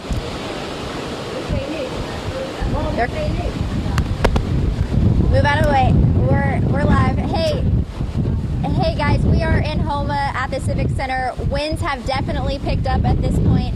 We have reached, according to our weather center that we've set up, at one point 36 miles an hour. Right now it's giving me 20. The sustained winds, I'd say it's been on average about 20 miles an hour. But again, that one gust that just blew through and popped this thing off to 36 miles an hour. And no joke, this little device that we got here says it's raining cats and dogs. You can't make this up. That's exactly what this device is saying, and it certainly is. Just take a look outside of the Civic Center here. You can see the wind, the rain definitely coming down. So as Chris just mentioned, it is getting closer and closer to us right now. We can definitely tell, as you can see, the Weather Center out there, that's that little white device with the black piece that's spinning, round and round. That just shows you how fast these winds are moving out here. The trees obviously swaying back and forth. You can see the water that's just flowing, kind of getting blown really across the parking lot at this point. So a lot of things happening down here. Things are definitely heating up in Terrebonne Parish, I would say. Chris, I'm going to read you some data here because I know I was sharing this with you here from the Weather Center.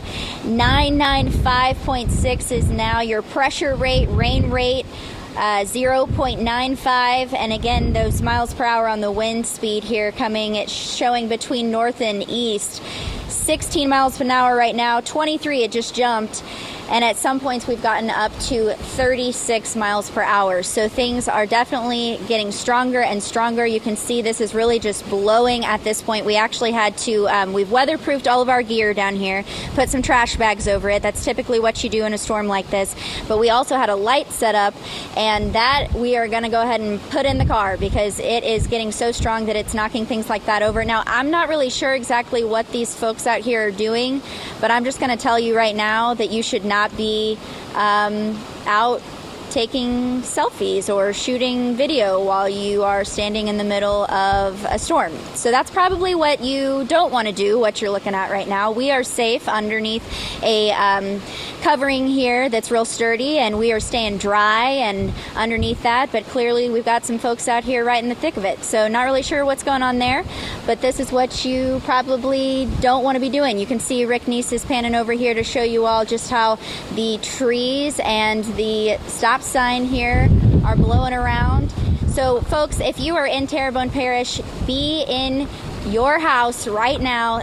That's where you want to be. Get your hot gumbo going. I know earlier you all were texting me that there are some power outages across Terrebonne Parish at this point. I know you were saying close to 3,000. I don't know if that number has gone up since the winds have increased since we've been out here in the last couple hours now, but we are going to continue to monitor those, of course, for you, as well as the wind speeds and the weather.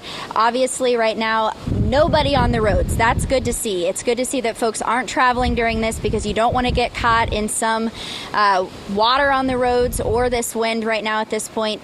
So everyone, this is the time to be in your safe spot, be at your house, and again, just stay safe if you're out in the Houma, Terrebonne Parish area, especially folks down the bayou. You all were getting that a little bit sooner than the folks up here in Houma. So we are looking here at the Weather Center again real fast. It's showing now 22 mile per hour winds, and again it's telling me it's raining cats and dogs, and that pressure, as Chris mentioned earlier to me, I asked him, does the pressure need to increase or decrease? He said as the storm moves in it would decrease, and that's certainly what we're seeing here. 995.1 rain rate now, 0.79, and miles per hour 18. I'm sure Chris can explain a little bit more about what exactly that means because he is the expert. Yeah, the pressure falling is what we would expect. Rainfall rate is almost misleading because you've got the obviously strong wind, so it's not going to be as accurate of a measurement. But it is interesting to note what the winds are doing where Lily is, and what we'll be telling is that Lily, you're within the northeastern part of the eye wall. Not too much longer, depending upon the structure of it, you're going to actually see clearing. The rain is going to come to an end. You are in then the eye. So it'll be calm, it'll be fairly quiet, but not much later you're going to have the back side, the southwestern side of the eye, so then you'll get the wind coming from a different direction. So whatever side of your face is being slapped by the rain, it'll be the other side of your face being slapped by the rain as soon as the eye passes. Yeah, no, that would be this side of my face. But like I said, we are safe where we are. Really, we're not getting too wet underneath here.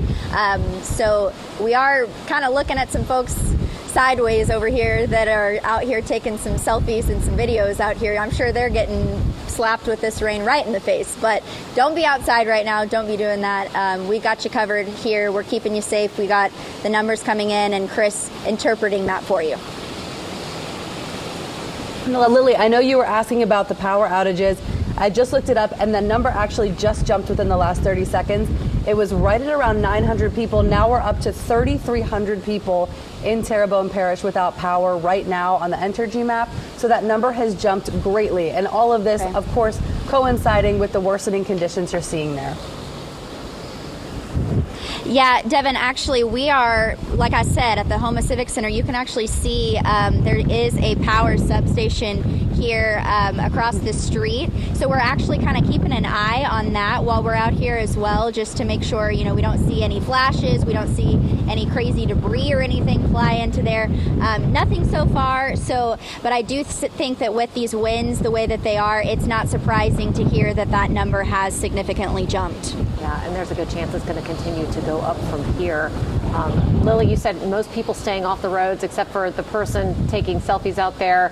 Not a good idea. They say imitation's the greatest form of flattery, but everyone thinks that they're a news reporter in situations like this. They all want to be a weather reporter like you, Lily. But you're playing it safe, and you're doing a great job out there for us and letting people know what's going on without putting yourself at risk, and that's a really smart thing to do. You can see, I guess, what Rick Neese thank you all. Yeah, no.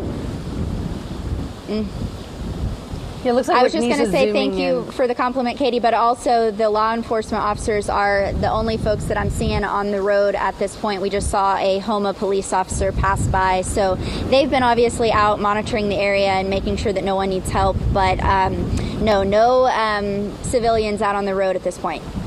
Interesting to hear Chris say that the eye actually may pass over where you are. Any thoughts on that? So, Katie, I was actually thinking about this earlier. The weather out here, obviously rainy, really strong winds and all of that stuff. But it's interesting that I'm not hot out here, which is very nice. I'm not sweating by any means. This is definitely rain that's dripping down me. So, no, it's interesting that he mentioned the eye that's going to pass over us, and that it might let up here for a little bit. That would be pretty nice to get a little reprieve down here in Houma. But as I mentioned, we're staying pretty dry underneath where we are here, and not taking on anything too major. Okay, well, thank you so much for your reporting. We're going to check back in with you in just a little while, and we want to see that once you're, experiencing that for the first time, seeing that eye wall pass over. I mean, the only thing I can think when I see Lily's shots down there is just how much I hope that this storm doesn't do too much damage. Being down there after Ida, again, this is not Ida, but being down there and seeing the devastation and experiencing that with people down there, it was devastating. They call it devastation for a reason. I mean, it not only physically with all of the damage that was done, but it's been difficult for people to rebuild. And even those who were successful shortly after the storm, it's still a part of their community. It's still a part of their family in a lot of cases. So they're still recovering. Even the Civic Center, where she is right now, was damaged during Ida. Even though that was a huge lifeline for people in the wake of that storm, there was still some damage there. Yeah. I do want to make a quick mention about some things that are happening in Jefferson Parish right now. Yes. Jefferson Parish is now saying, excuse me, that due to water infiltration in the sewer lines, they're asking you to limit your water usage. So please do not run your dishwasher or do laundry right now to avoid overtaxing the sewerage system in Jefferson Parish. That goes for Kenner as well. Kenner's been talking about that too. So I think it's safe to say anywhere in the metro area right now, it's not a good idea to turn on your dishwasher. It's not a good idea to run that washing machine. There's so much water that's going into the ground and into the sewer systems that it really can overload it quickly, and that can lead to sewer backups into your house. Yeah, so we don't want that to happen. We don't want that to happen. We're also starting to see some pretty big power outages. The entire western side of Grand Isle is now without power. I'm seeing on the map quite a bit of road. There's not too many homes on this stretch of, I believe it's help me out with the highway to Golden Meadows. Is it Highway 1? Highway 1. Thank Yes. you. There's not too many homes along this particular stretch, but they are without power at this time. So we're starting to see that. Lots of pieces of Houma and Terrebonne Parish. Thousands of people now without power, so we're seeing it happen. Yes, this is it. This is Francine, and Francine, the hurricane is certainly making itself known to people down there as it's roaring through. I mean, we saw that with Lily just a little while ago. The winds are picking up, the rain is picking up. We're getting into that dangerous part of the storm, and that outer upper eye wall is, one of the worst parts of the storm. Every single time we've covered one of these, that seems to be the part of the storm that does the most damage. We are, however, going to change gears a little bit. Alyssa Curtis is out in Orleans Parish covering that part of our viewing area for us. She's in Pines Village this afternoon. So, Alyssa, it looks like there's some flooding happening where you are.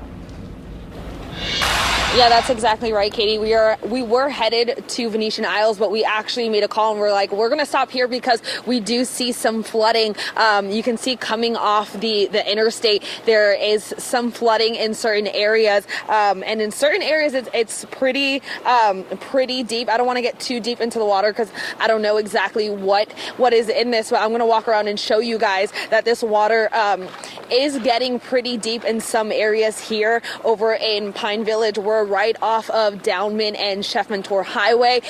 So some areas are a little drier than others, but we are starting to see some flooding.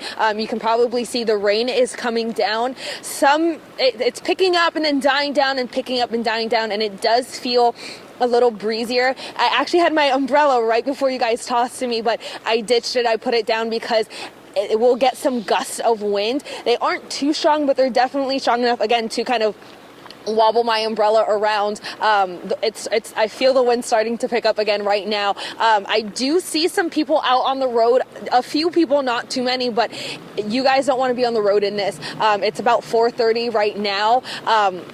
We heard from the mayor earlier today saying that we want people in their homes, shelter in place by 6 p.m. And even Councilmember Green said, don't even wait until 6 p.m. If you can shelter now, we keep saying it, hunker down now if you can. If you don't have to be on the roads now, just stay inside, get inside, stay dry. Again, these conditions are only going to worsen as time goes on.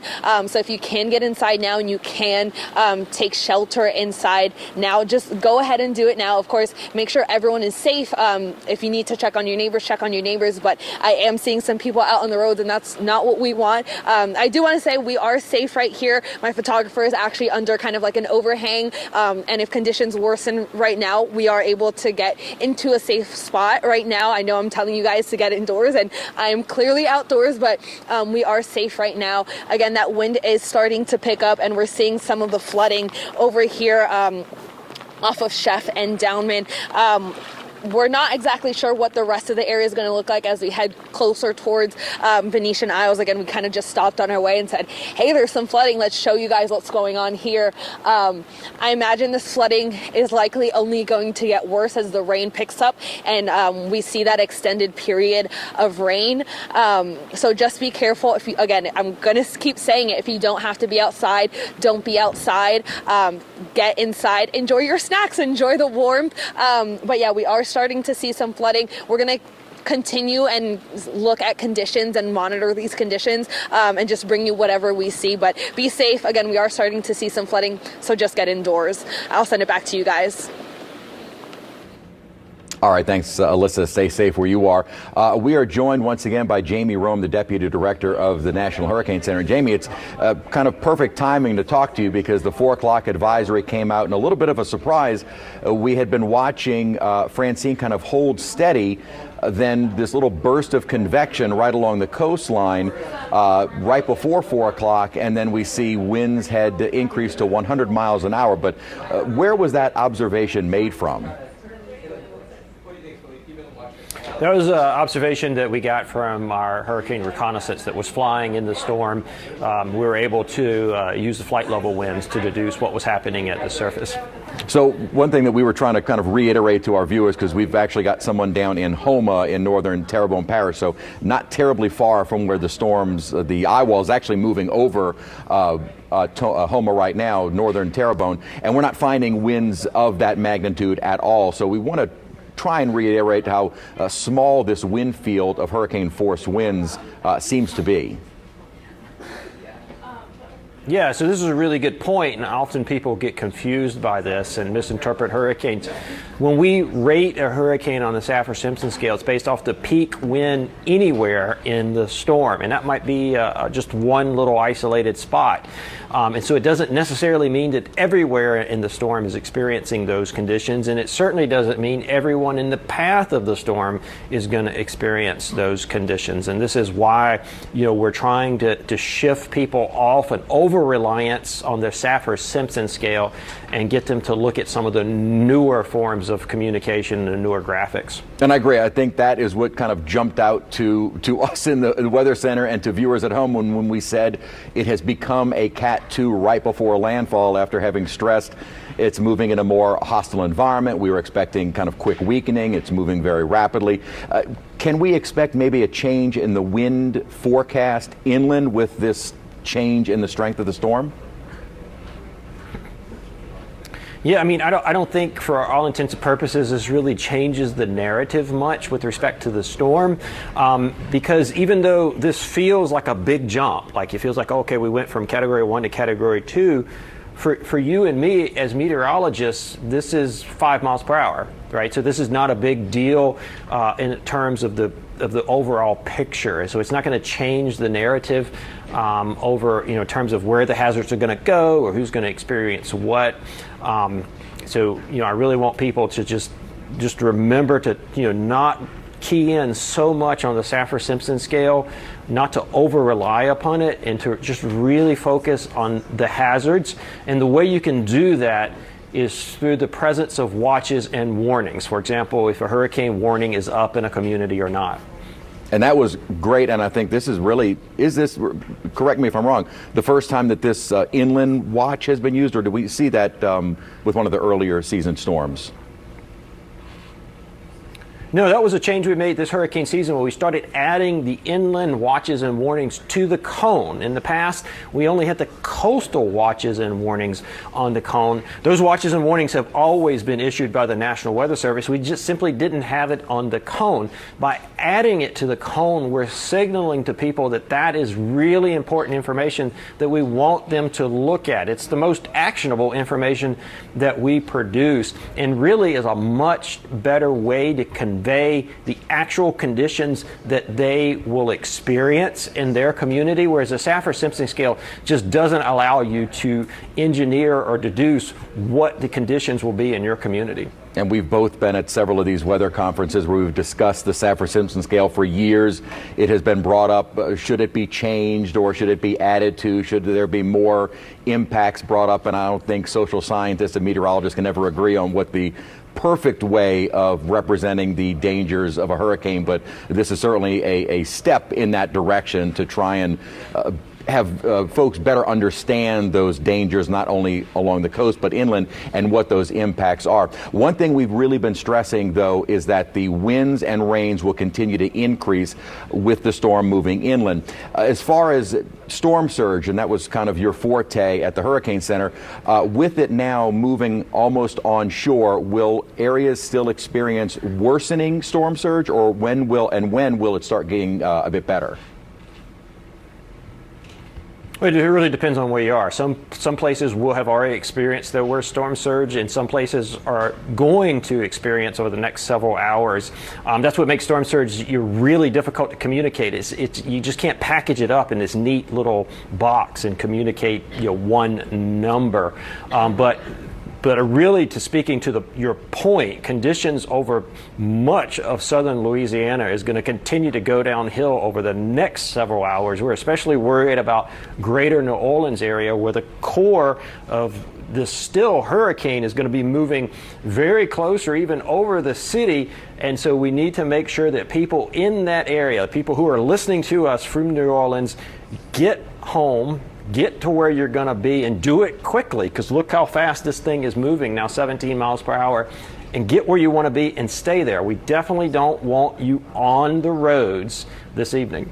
Now, is that a little bit of a shift in the thinking that at one point it did look like maybe the core would stay more to the west of the city? Is the thinking now that it may be a little bit more on a northeasterly track that could put it a bit closer to Metro New Orleans? I think it's close enough, whether it's over or to the west of the city, it's close enough that they're going to experience a rough night in the city. Driving conditions are going to be absolutely treacherous, especially as the sun starts going down. You're not going to be able to see these flooded roads. You're not going to be able to see the trees down in the roads. You're not going to be able to see down power lines. So it's really important that people get where they want to be for the evening and just stay there. Jamie Rome, thank you so much for joining us. Great insight with now nearing landfall of Category 2 Hurricane Francine. Thank you so much for all of your information. Thank you. All right, a great update from Jamie Rome at the National Hurricane Center and our, of course, chief meteorologist, Chris Franklin. Interesting to hear his thoughts on keeping hurricanes and forecasting in perspective for all of us out there who are watching, waiting, wondering what's going to happen.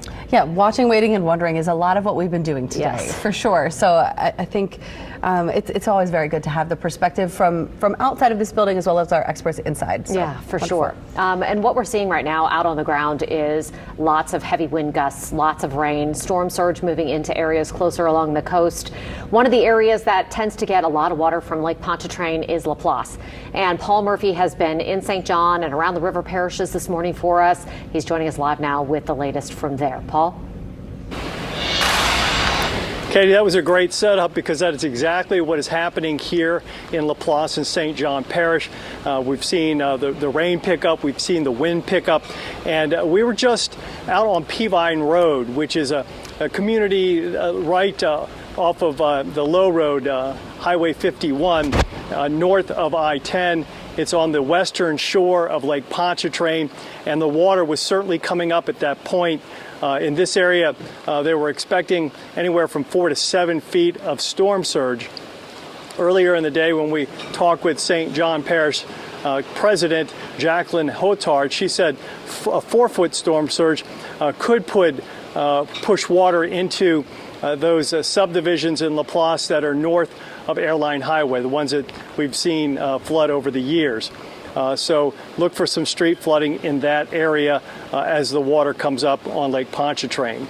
I just spoke with the state police, and they tell me that so far there are no roads in this area that are blocked because of flooding, because of the heavy rains.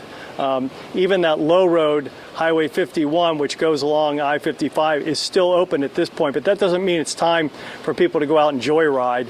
And luckily, as we look across Laplace, a lot of folks are heeding those warnings to stay home. Don't go driving right now. You never know when you're going to hit a patch of water, and you never know when a tree could fall onto your car in this type of situation.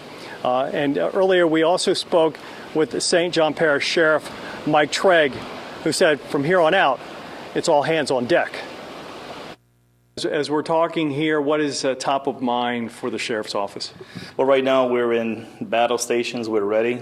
All the officers are in place. We're ready as we've been in the past for Hurricane Ida, Hurricane Isaac.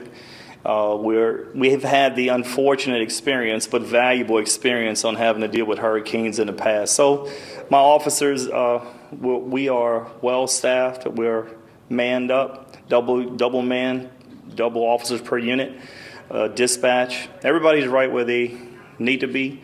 So right now we're watching the highways, and I want to commend the residents of St. John Parish and other motorists to stay off of the highways. That's just one less problem we have to deal with, because as you can see right now, the weather conditions are starting to deteriorate. So right now, hopefully everybody will stop moving and just stay in their safe, secure spot. All the businesses in St. John are pretty much closed. If there are any open, it's very sporadic. So right now it's watch, monitor, and if we're needed, we're ready. Hopefully we won't be needed, but we're ready to go. And what is your expectation with Francine? Right now, a lot of stormy weather, watching the water from the Lake Maurepas, Lake Pontchartrain, flooding the areas that flood typically. We hope it stays to the street level. But if it gets worse than that, we are fully prepared. We've been through this before. The last storm, we rescued 800, no loss of life. We like to continue that. But if we need it, we have high water rescue vehicles, we have airboats. This is not our first time doing this. It probably won't ever be the last time, but for right now, today with Francine, we're as prepared can be. And we should also say that we saw about 3 or 4 high water vehicles that belong to the National Guard on Airline Highway moving towards the National Guard post in reserve. They will be stationed there, pre-stationed before the storm, just in case there's a need for any type of water rescues in this area. The Sheriff's Office, as you heard, is also well equipped in that regard as well. And we'd also like to thank the Sheriff's Office for letting us set up over here at the training center, their new training center for the duration of the storm. Would you say, Mike? Transformers are blowing behind me. According to photographer Mike Milan, he's warning me that there's some transformers blowing. So that's an indication when folks decide to ride out the storm in their homes, there is always that great likelihood of losing power. And then when you lose power, then there's always comes out the warnings about generator safety, keeping those generators about 20 feet from the house and letting the generators cool down before you refuel them. So if you have a generator, you might want to check and make sure you have all the safety rules and you follow them so that there are no accidents. So anyway, here in St. John, still waiting on the worst of Francine. Not exactly sure what that is going to be at this point, although they are ready, they're prepared, and as you heard Mike Trigg say, they're ready for what may come. In Laplace, Paul Murphy, WWL, Louisiana. Yeah, this certainly is not their first rodeo. Paul, Laplace has been really getting hit hard the last few storms. Ever since the surge barrier was built, they're taking on a lot of that water from Lake Pontchartrain. Any estimates from them on how much water they think they might see, or is it just sort of impossible to really predict? Well, they were saying that the predictions in this area was originally 4 to 7 feet. And from what some folks around here were telling me, based on what was on Peavine Road, the road that we showed you a little bit earlier this afternoon, they didn't think it was going to be as bad as some of the prior storms. They're talking about Isaac, you're talking about Ida, storms like that really did push a lot of water into those subdivisions in Laplace. So keeping the fingers crossed that, the locals, they know best. They have all that anecdotal knowledge, and from what they told me, it didn't look quite as bad as some of these prior storms, Katie. Oh, that's good. That's good to hear. They certainly are the experts, as are you, from covering this for us for so many years. We appreciate that update from you, Paul. Now, Isaac, it was really interesting. It was a Category 1 storm, and I think that was one of the first times we really got to see that effect of having the water coming from Lake Pontchartrain heading to Laplace instead of other areas. So it was the first beginning of the trend, so to speak, not one that Laplace residents ever wanted to be a part of. Yeah. But it's something that they're having to deal with pretty regularly. Before we continue on with our coverage, I do want to make another mention about the Jefferson Parish issue that we're dealing with, because it is such a huge part of our viewing area. They're worried about water infiltration getting into the sewer line. So if you live in Jefferson Parish, the parish is asking you to avoid using your dishwasher or your washing machine right now and limit your use of water. Now, this is both the parish asking this, and also the city of Kenner separately is asking this. Limit your water usage. make sure that you don't overload the system, the sewerage system right now. Yeah, I know it sounds strange. There's so much water out there. Why do we need to conserve water? There's tons of it everywhere. But what happens is this could cause a huge problem with the sewage system, and that's definitely not a problem that anyone out there wants to deal with. And before we move on really quickly, we wanted to say thank you to everybody out there. We know a lot of you are watching us from the WWL Plus app. Yeah. It is a great new place where you can take us with you. You can download that WWL Plus on your Roku, on your Fire Stick, and take it anywhere that you need to go and continue to watch our coverage. So if you are keeping tabs on New Orleans and the metro area for friends and family who still live here, if you don't, or if you're just watching it in your homes and that's how you're getting us, this is a great way that you can stream live updates, not only on Francine, but on just about everything else. Yeah, and even if you decide to leave in the next few days because your power's out and you're uncomfortable, you can watch our newscast, watch how the recovery is going down here. So thank you all for watching us on WWL Plus tonight. Yeah, we know you're out there. We're so glad that everybody's keeping up with us, both over the airwaves and digitally now, which is really cool. Well, let's head back to Meg Ferris. Meg is getting hit in hard, the trenches. Yep, there she is, getting hit hard down in Galliano. That is down the bayou. And Meg, how are conditions where you are? It's looking rough. Clearly deteriorated, Katie and Devin. We were in Leeville, below the floodgates levee system earlier. We moved up to Golden Meadow, and now we are, as you said, in Galliano, and clearly the wind is picked up majorly. I mean, we're getting gusts that almost blow us over and almost blow the camera over. Now you can see behind me is Bayou Lafourche, and look, you can see how much the water is being blown back up the bayou here. People have anchored their boats all along here, but I will tell you, there is not a soul on the streets, and hadn't been for hours. They really listened to the parish president, Archie Chasson, when he called a curfew for noon, and there is not a business open. You can see behind me, let me step out of the way, and you can just see how much the trees are blowing here. Now the electricity is still on. You can see the lights over there at the gas station. Lights are still on everywhere that we've seen. We were in a building earlier.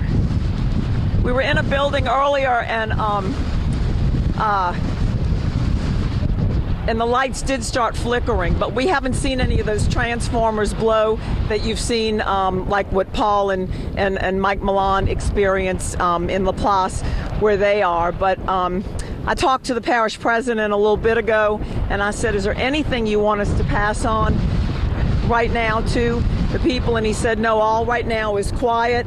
We've seen just police just driving around making sure all was quiet. But I mentioned earlier how there was this curfew, and that every business had to be shut down at noon. And like I said, all of them were, but we, believe it or not, we found one nonprofit that was still open, and it had to do something with a former hurricane. Take a listen. Unfortunately, after Ida, there was a lot of apartment complexes, neighborhoods, trailer parks that people had nothing left to come back to. Their homes were just blown away. And while most people took their dogs, the majority left their cats. And they had nothing to come back to. There was no lodging, no place to rent. And so, unfortunately, all these animals were out on the street. The Lafourche shelter was inundated with their needs in the northern part of the parish. And so we saw a need here. We got our rescue partners involved, and they came and rescued a bunch of them for us, but there was still a lot on the street. And so I had this building here, and we decided to take them in, get them spayed, neutered.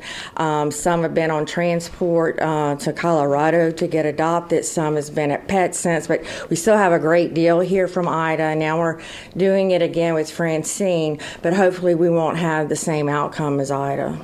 How many do you have left here? We have approximately 65 cats and kittens that we were fostering, and 2 dogs at the current time. And so you have small carriers that if the water comes up high right here in Golden Meadow, you're going to move all of them in carriers up to the attic? Yes, we are right here by the levee, even though the South Lafourche Levee District has one of the strongest levees there are, and they're very proud of their work, and they've done a great job. There's always still that risk of a breach, and so we wanted to be fully prepared. We have life jackets and axes and flashlights in the attic, and we have cages and carriers to put the animals in so we can put them in the attic with us. But hopefully we won't have to do that.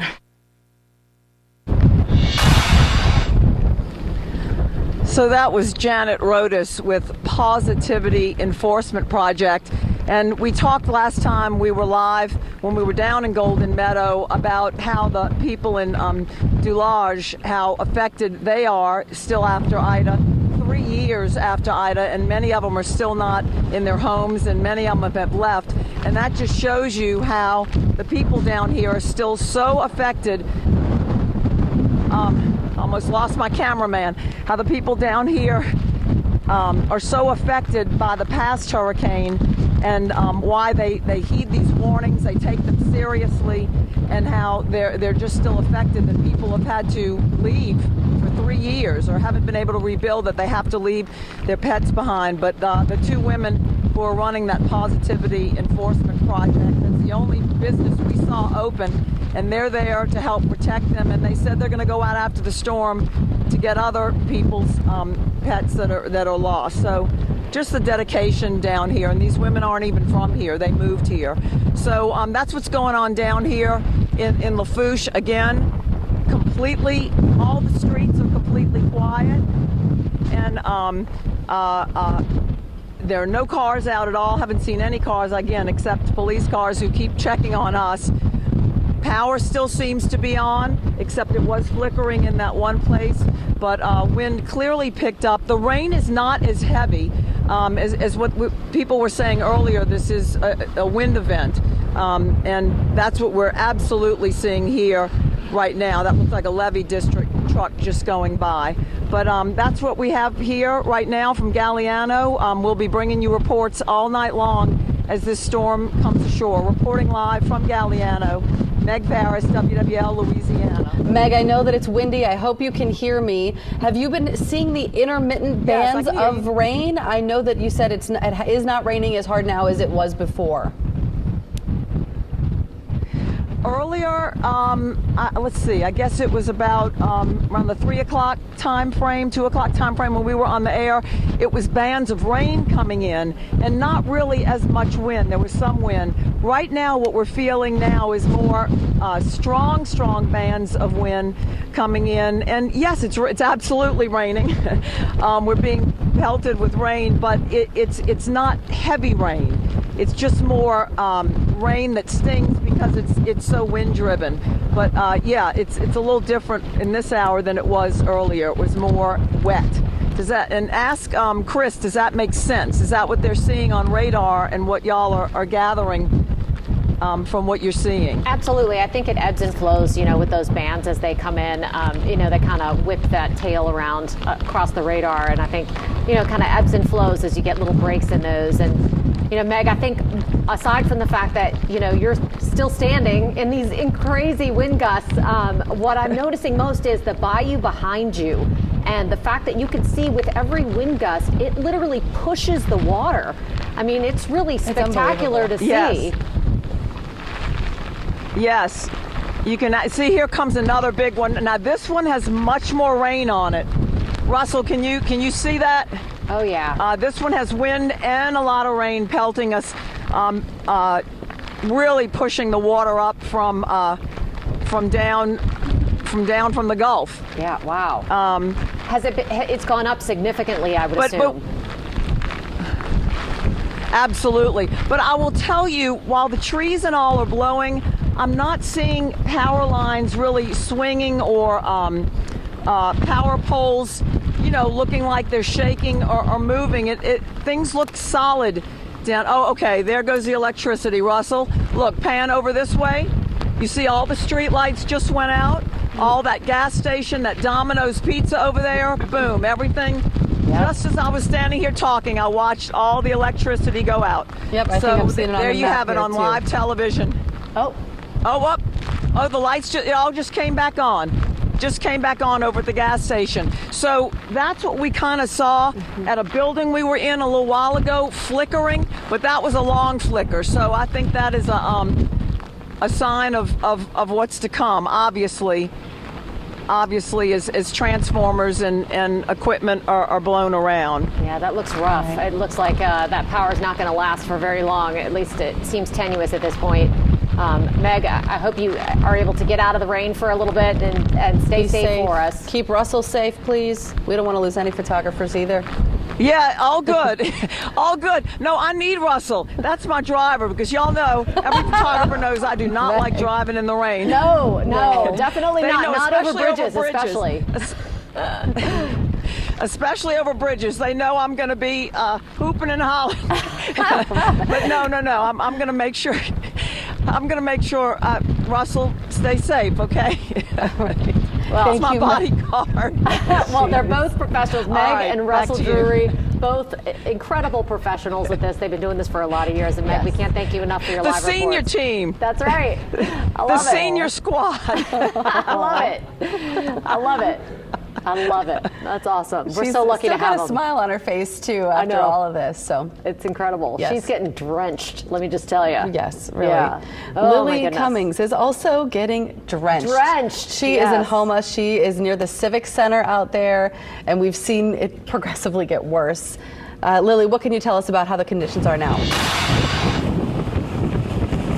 Katie, Devin, I may have spoken too soon earlier whenever Chris was saying, is the rain slapping you in the face? I said, oh no, we're staying pretty dry under here. It's all good. We are very wet now. Things have definitely picked up since the last time we spoke to you again here in Homa at the Civic Center. Now, I just want to show you how hard it is raining and what these winds look like. You can see that water just sweeping across this parking lot at this point. Now, I know Meg was just giving you all kind of a look around Galliano, talking to you all about, what lights and things she could see flickering on and off. It's really hard to say from where we're at here in Homa how power conditions are, just because the businesses that are across the street from us were already closed up for the day. So their lights were already off whenever we got here several hours ago. So it's pretty, it's a little difficult to say how the weather or how the power is doing at this point, but it is safe to say that the winds have significantly picked up. I know we told you all that we set up